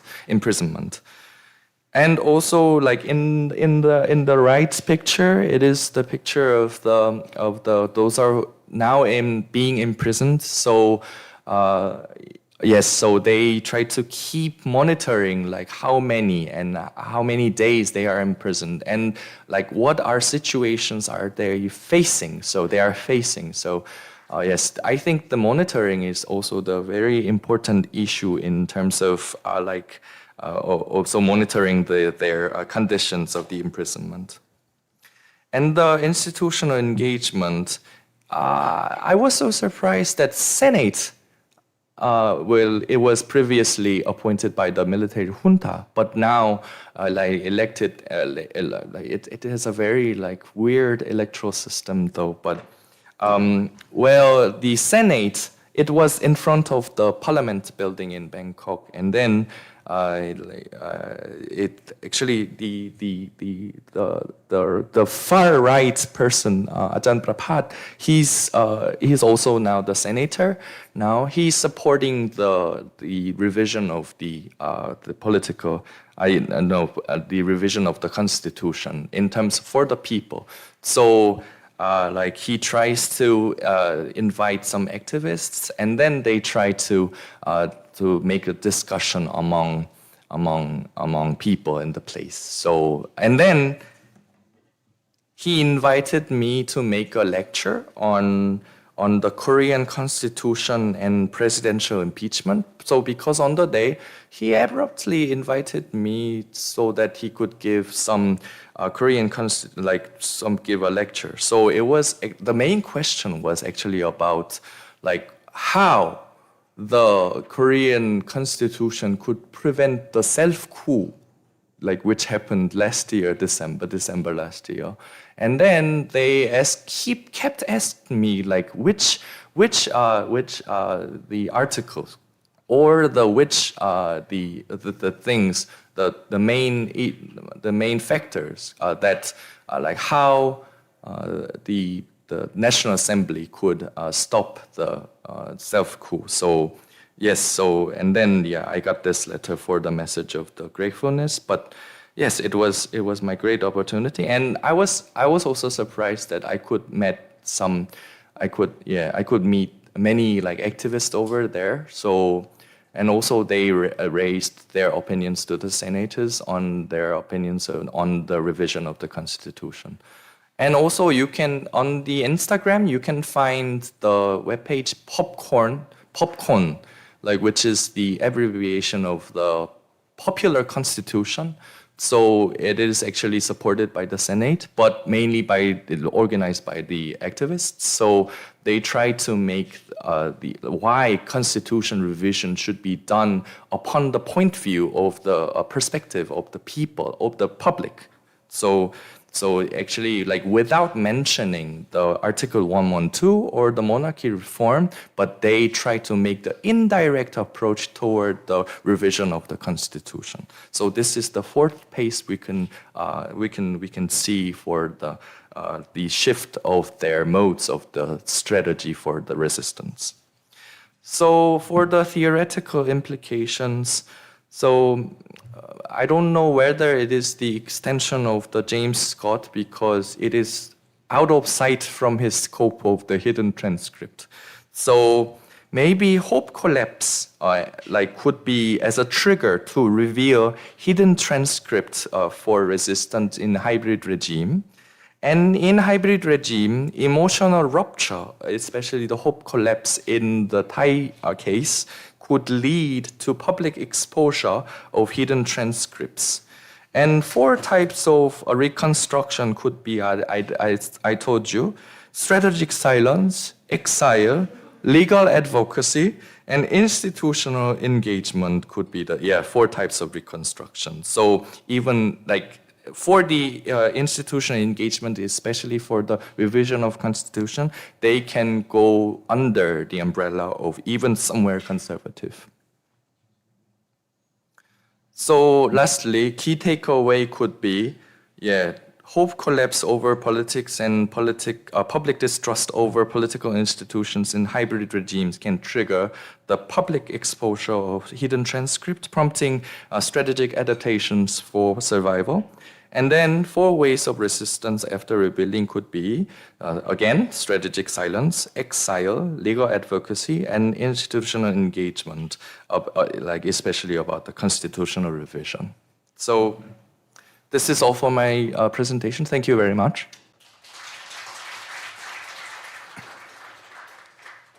So I would like to invite two presenters, including myself here, and honorable discussant up to the stage. Thank you very much.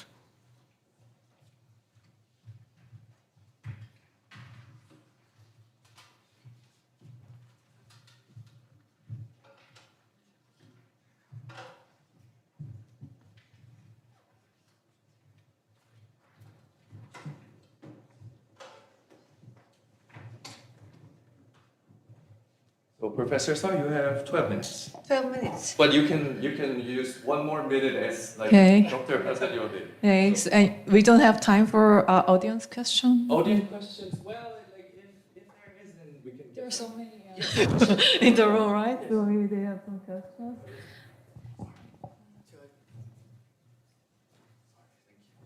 Okay, I will start now.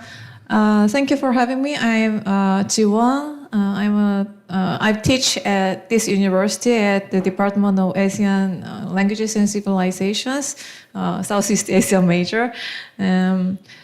I just came back from my sabbatical in Thailand, although my heart is always with Indonesia. Yeah, I made many new friends in Bangkok who are all Indonesians. Anyway, I really enjoyed reading these two papers by Kun Pakon and Kun James. And you want me to discuss your papers, right? So yeah, I will start. First, the Milk Tea Alliance paper was really interesting. I'm interested in this topic a lot, so I actually follow one of these Milk Tea Alliance accounts, but I didn't know that there are so many Milk Tea MTA accounts. Yeah, I just learned it from your paper. I just start from the theoretical part in the beginning of the paper about transnational advocacy network. The literature is old, right? The literature is from 1990s, and in the fashion industry, after 30 years, now the trend of the 90s came at something like that. So I think Well, we can still use the framework somehow, but we need to focus more on the differences between 1990s style transnational advocacy network and the current digital activism of Multi Alliance. So there are many differences in my view. First, the TAN focused on human rights activism and issue-based politics like women's movement or environmental movement.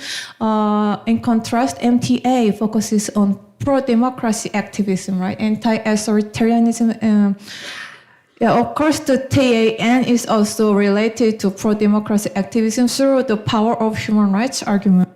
I think the power of human rights argument is not very often used these days. So yeah, and the second is like TAN is actually based on NGOs and their networks, right? And about the TAN and TSMO on your presentation today, I was not sure. Like I felt like maybe the characterization is, as always, a bit selective. TAN involves material support, and TSMO is very likely to be based on shared values. So I don't understand why TSMO model should be rejected here to support TAN model. But anyway, organizational part, the TAN was NGO based, but MTA is digital, right? So they're different, and also international backdrop is very different. Yeah, and I think like TAN members have nationalities, like these are Indonesian NGOs or like Western NGOs, something like the MTA. Do MTA accounts have nationalities like this? So we need to think about this. Not sure. And transnationalism and transnationality, I'm maybe not an expert of this particular concept, but I'd like to know why, how it's different from international, like transnational and international, the difference.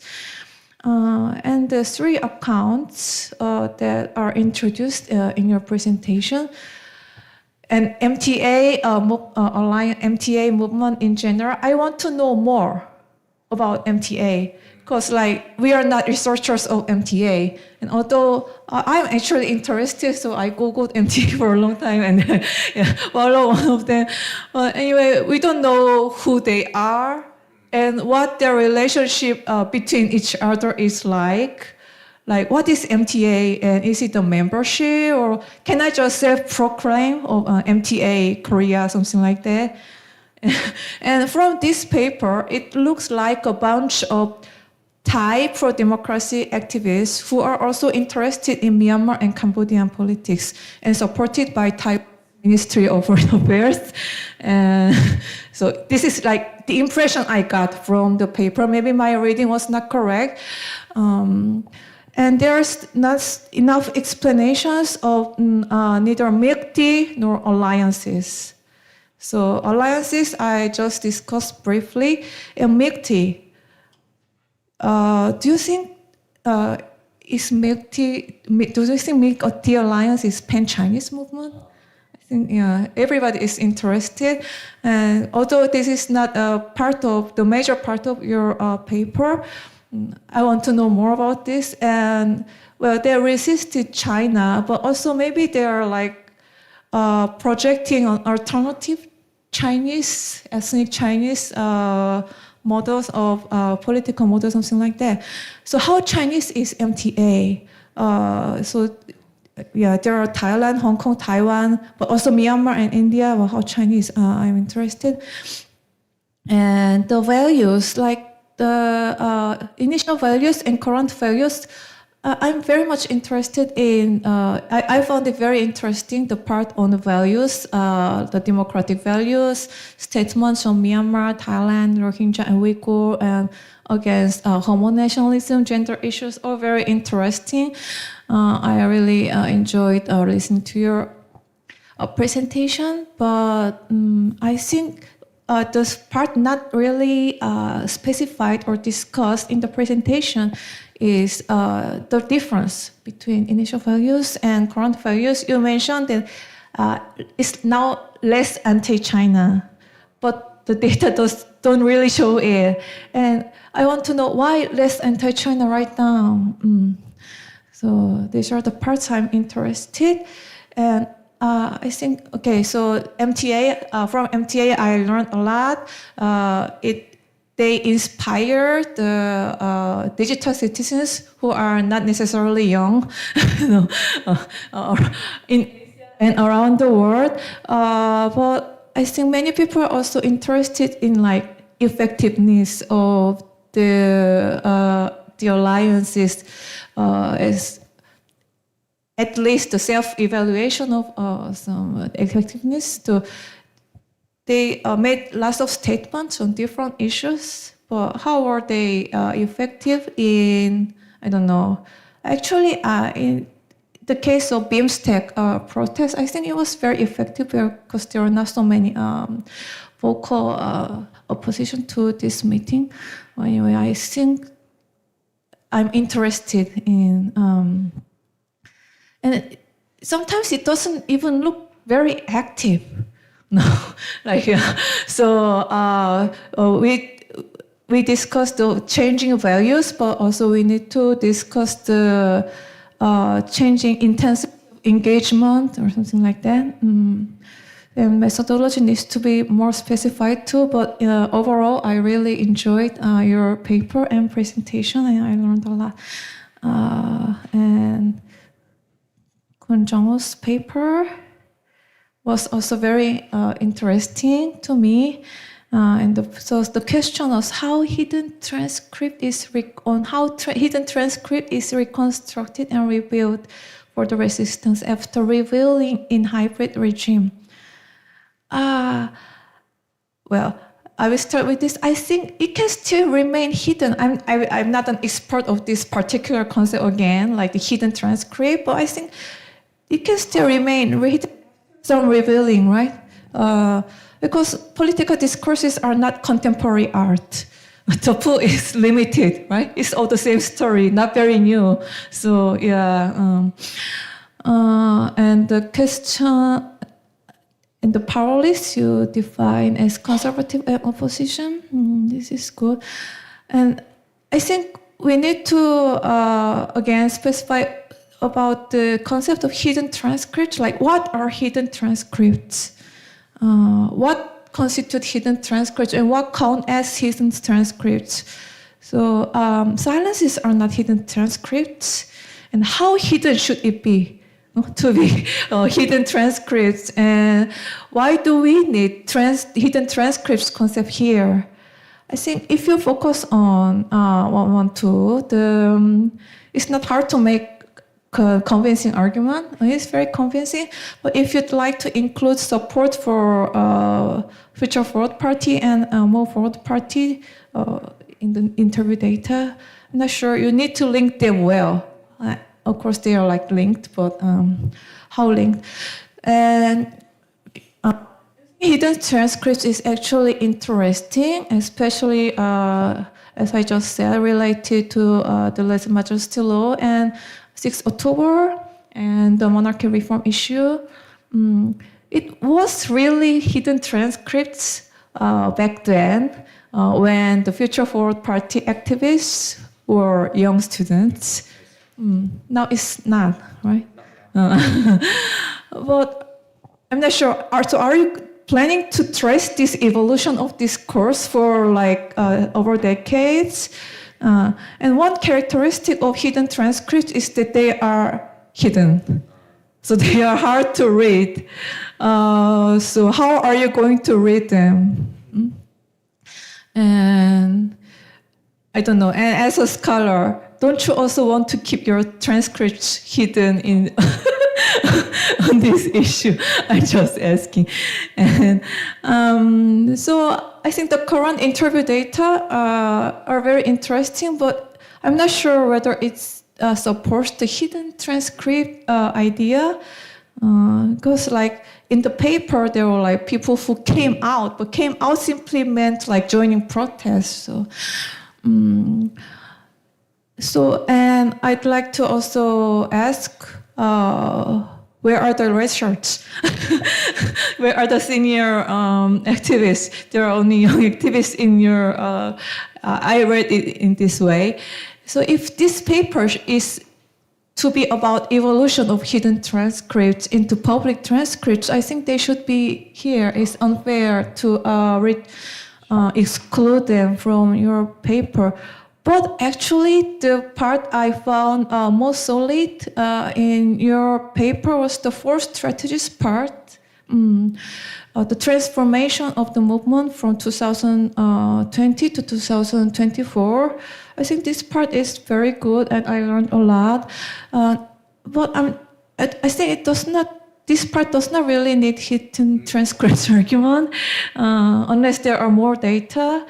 And I also want to add that right now, I went to this event to commemorate Bung Nitipon, and there are very few people, maybe fewer people than people in this classroom, and those who own the stage were not like young activists; they were senior activists. And those in the 60s, 50s, 70s who brought the grandchildren to take care of, but their messages were very strong, and so I just wanted to add this part, and so I think that there are several possible directions of this paper. You can focus on evolution of hidden transcripts until the monarchy reform protest of 2020, or you can problematize like hidden and public transcripts distinction. So, for example, after 2020, do we, or like including Thai citizens and foreign researchers, do we freely discuss the monarchy reform issue? No, we don't. Even the use of the term "sataban," the institution, can be criminalized under certain contexts. So it is not like, it is public, but not really public, and not hidden, but yeah. But we need to get like very contextual knowledge and also on the languages to pursue this direction. And the third maybe is to focus on the post-2020 politics with a different framework, like older democratization literature, like back then, I was a student, many literature focused on the cycle of protests, and when the big protests like the 1998 Indonesian protests occur. But people are less interested in what happens between these big protests, something like that. So I think you can make a convincing argument either way. So yeah, that's my discussion, and thank you again for inviting me here.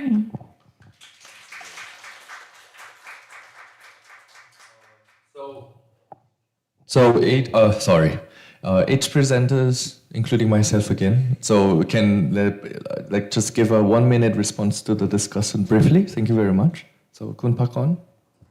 So thank you, Professor, for the valuable suggestion. There's a lot more talks to do for me.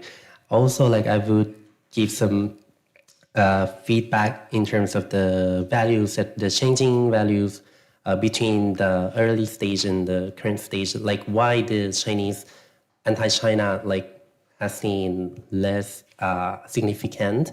I would say that it could be that because previously there's a lot of actors from several countries like Hong Kong, Taiwan, and also like Thailand and Myanmar, and also a lot of countries. But because now it's really hard to see the actors that are active under the name of multi-alliance from Hong Kong or Taiwan, because, for example, the activists in Hong Kong are also in exile or in prison now, and also activists in Taiwan, they're also focused on the case, the domestic issues more than the issues in Southeast Asia. So that could be the reasons why we haven't seen what I say like anti-China sentiment could be like anti the CCP, I would say not like the Chinese sentiment, because also like Hong Kong and Taiwan people also can be seen as some kind of Chinese identity for me, like, but they are like try to protest the CCP more, but when we haven't seen the aggression or suppression from the CCP in Taiwan or Hong Kong, that also like the reasons that why the multi-alliance pay less attention to this issue, because there are no active actor from those space anymore. Yes, but thank you for your valuable insight and comments. I would try to like explore more in the future. Thank you. So thank you very much, Professor So, for your very constructive comments. I actually did in my mobile because I could not bring any papers here, unfortunately. I'm terribly sorry. Well, it's not the feedbacks or something, but I would like to make some comments on your comments in terms of like theoretical frameworks, because like during the fieldworks, what I was very suffering from I was tying too much on the emotions of activists, because I have witnessed their emotions and their desires like directly, like by contacting them. So.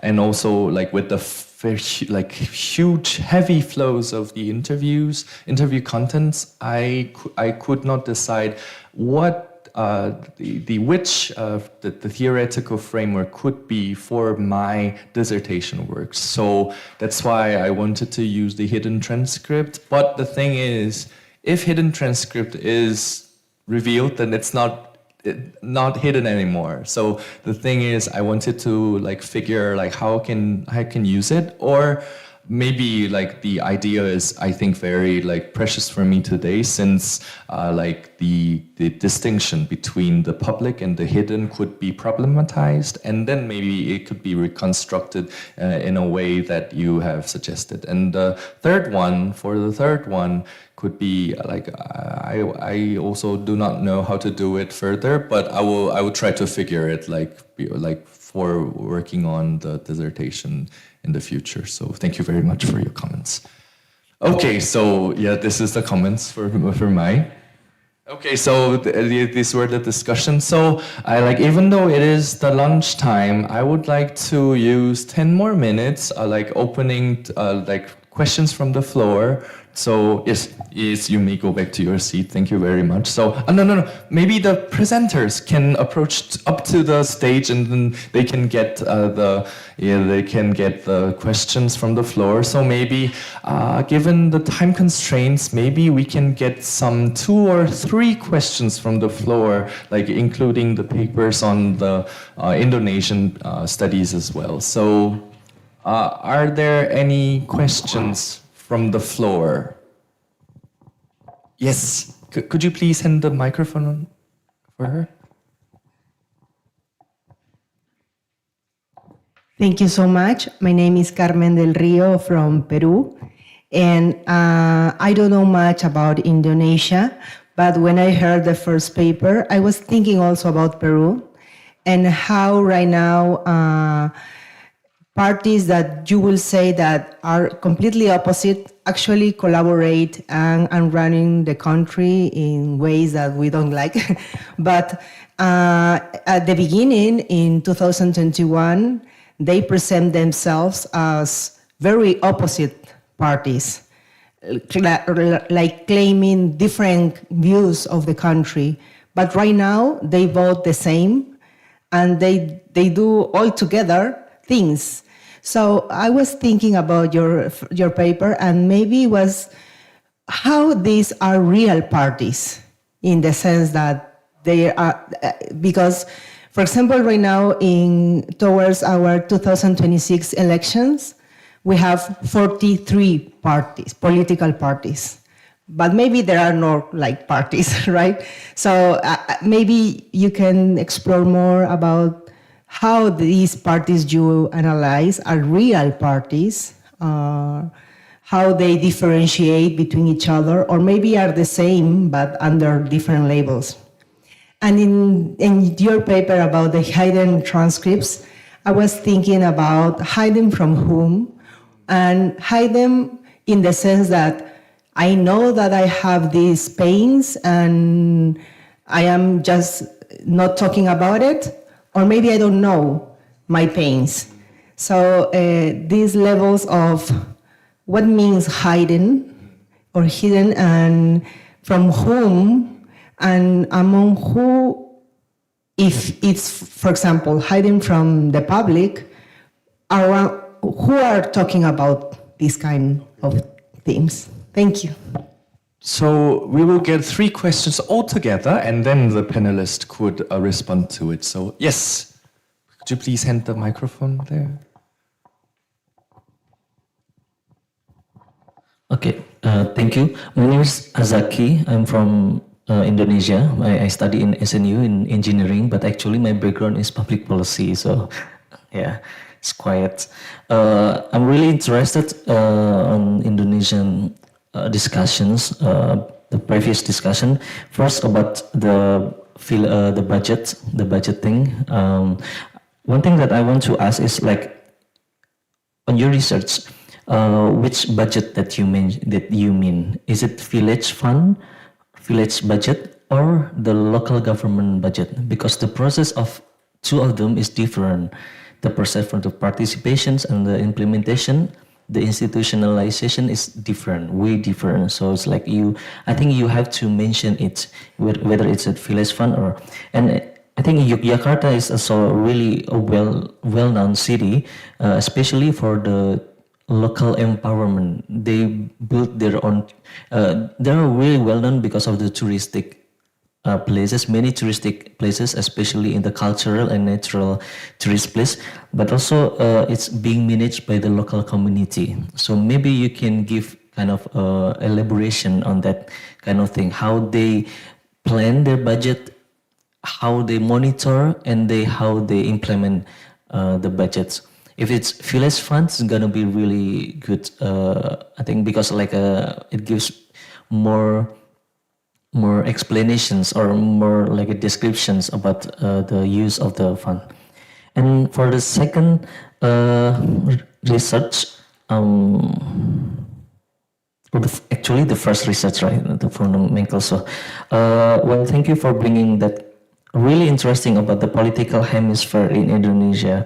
But maybe if you, I want to ask you, like, how do you compare the strong opposition which happened in the SBY, Susilo Bambang Yudhoyono, you know him, right? The former president before Jokowi. And how do you compare the strong opposition that era and the weak opposition in Jokowi era? Because it's like, do you see maybe any differences? For me, there are, especially I've been working for the ministry like more than 5 years, so it's like, it's really clear that for me, like personally, I found that it's like political approach above the technocratic approach. And as you can see, like the decision to move the capital city, something like that, is like it's politically approved first, right? And then like trying to find like a justification for the from the technocratic approach. So maybe you, how do you see that kind of the different situations? Thank you. Okay, so we get one more. Oh yes, finale as a yes. Hello, my name is Dr. George Radix. I'm from the National University of Singapore, and I want to congratulate all 4 of you on some fantastic papers. Just reflecting on the theme of the workshop, democracy, I think both countries, I like how Dr. Sigit mentioned that Indonesia is one of the largest democracies. It's a young democracy, and it's shifting and it's changing. But we also can't deny that there are some rising challenges and tensions. Indonesia, for instance, has the new criminal code bill that stimulated a lot of discussion and debates and protests. In Thailand, we also see the lèse majesté being used more frequently. as well as the rise of fake news bills that are happening across Southeast Asia. So within this kind of tightening political spaces, I was just curious about how you were able to conduct your research. Did you find it more or less challenging? And what were some of the ethical implications that you encountered? Especially, for instance, if you're talking to activists who were arrested or who are under investigation, did you find that speaking to these people put you at risk as well? Or did you put them more at risk by putting a target on them? So these are just some of my questions. Thank you. Thanks for questions. Got 3 questions from the floor, and each speakers can give like 1 or 2 minutes, like in brief. So, Ms. Cho, would you like to start first? Thank you for your insightful comment. And I really focused on Village Fund in Jogja. And I selected Jogja because participatory budgeting mechanisms have been revitalized there. And the planning budget is very different between villages. When I conducted interviews with village government officials, but annual activities of participatory budgeting are already set.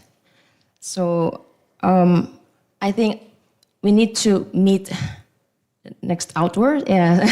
I can elaborate more about interviews in village governments because it's a little bit, a lot of things. Yeah, so I will contact you. Thank you. Okay, thank you for the questions and the comments. And for Ms. Camp, yeah, for your question about the real party, actually it's really a valid question because the secular party in Indonesia, they're actually like more into election motion party because what they feature is the candidate, not the party itself. So it's the party is working for to win the election. And for the Islamic party, they actually share similar ideology of the Islamism. So actually your question is quite valid.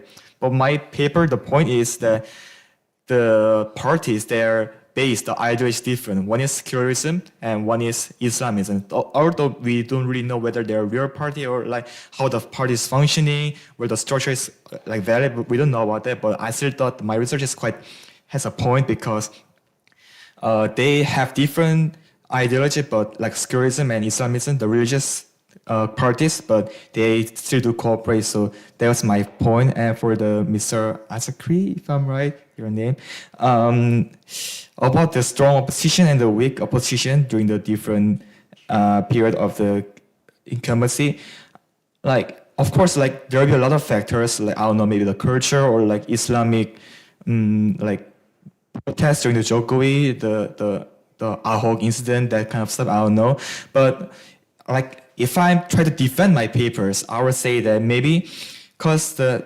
Yudhoyono presidency, the second term, he had already had 20% of the parameter seats, so he could nominate the vice president by himself. So he chose the independent one. So maybe that's why could be more opposition in the parliament because they had the power to select the candidate by themselves.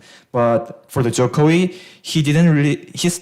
For their election, he didn't really have like 20%, more than 20%, or 25% for the presidential nomination threshold. So he had to make a big coalition, and maybe that's why they didn't have much more opposition. But of course, maybe I should work more on that. But to defend my papers, that's my answer. Thank you. So thanks for your comments. Maybe I can answer it separately for 2 questions. So first one is hidden from whom? So it's hidden from the monarchy, especially the alliance between the military and the monarchy, because like recently, one of the American scholars in Thailand in Naresuan University, Dr. Pearl Chambers, he was accused of the Article 112, and then like for making the criticism over the monarchy, and then so he managed to go back to United States like after he got bail. But the thing is, like he actually defines the Thai politics as a parallel state, which is one is the monarchy and the alliance between the monarchy and the military, and the rest is the elected politicians by the people.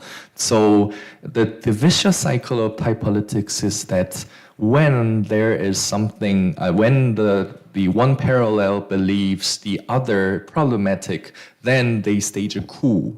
And then, like the election and coup again. So this is actually the vicious cycle. So everybody needs to like hide themselves so that they can survive. But the thing is, like the vicious cycle happens for a long time, and then this kind of frustration over distrust over the political institution continues. Then like there's no hope, so that's why they started to like reveal their hidden transcripts. So yeah, hidden from whom? Monarchy, I would say. And then the second one, the ethnic problem on my interviews. That was the most difficult part when I got my IRB, because they actually wanted me to guarantee the safety of the interviewees and guarantee the safety of myself as well. But the thing is, I mean, okay, among interviewees, I also include some high school students who have attended protests, but I cannot use their interviews without consent of their parents. So I cannot take their interviews, I cannot quote them directly into my paper. But the thing is, in the background, I could hear some interviews, their desires, their demandings more directly. But the thing is, I cannot cite them in my paper, unfortunately. So, I mean, I told you that I was suffering from I was suffering from the fact that I was tying too much to the emotions of activists, but at the same time, there were too many contents of the interviews, but I could not take them into, write it directly into my dissertation works, unfortunately. So this is the the ethnic issues that I face. So thank you very much for your question. So.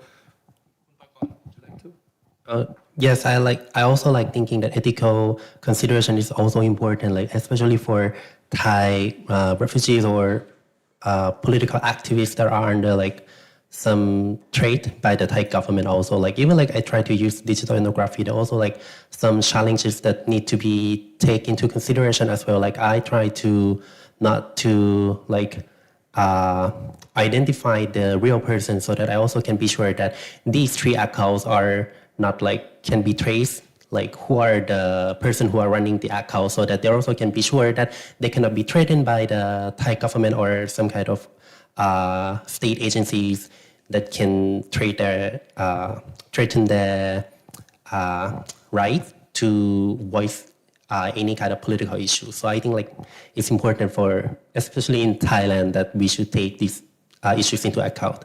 Thank you. Okay, so due to the time constraints, our discussion ends here. So this is the end of the session 1 democracy, and thanks for your participation. So let's have lunch. Thank you.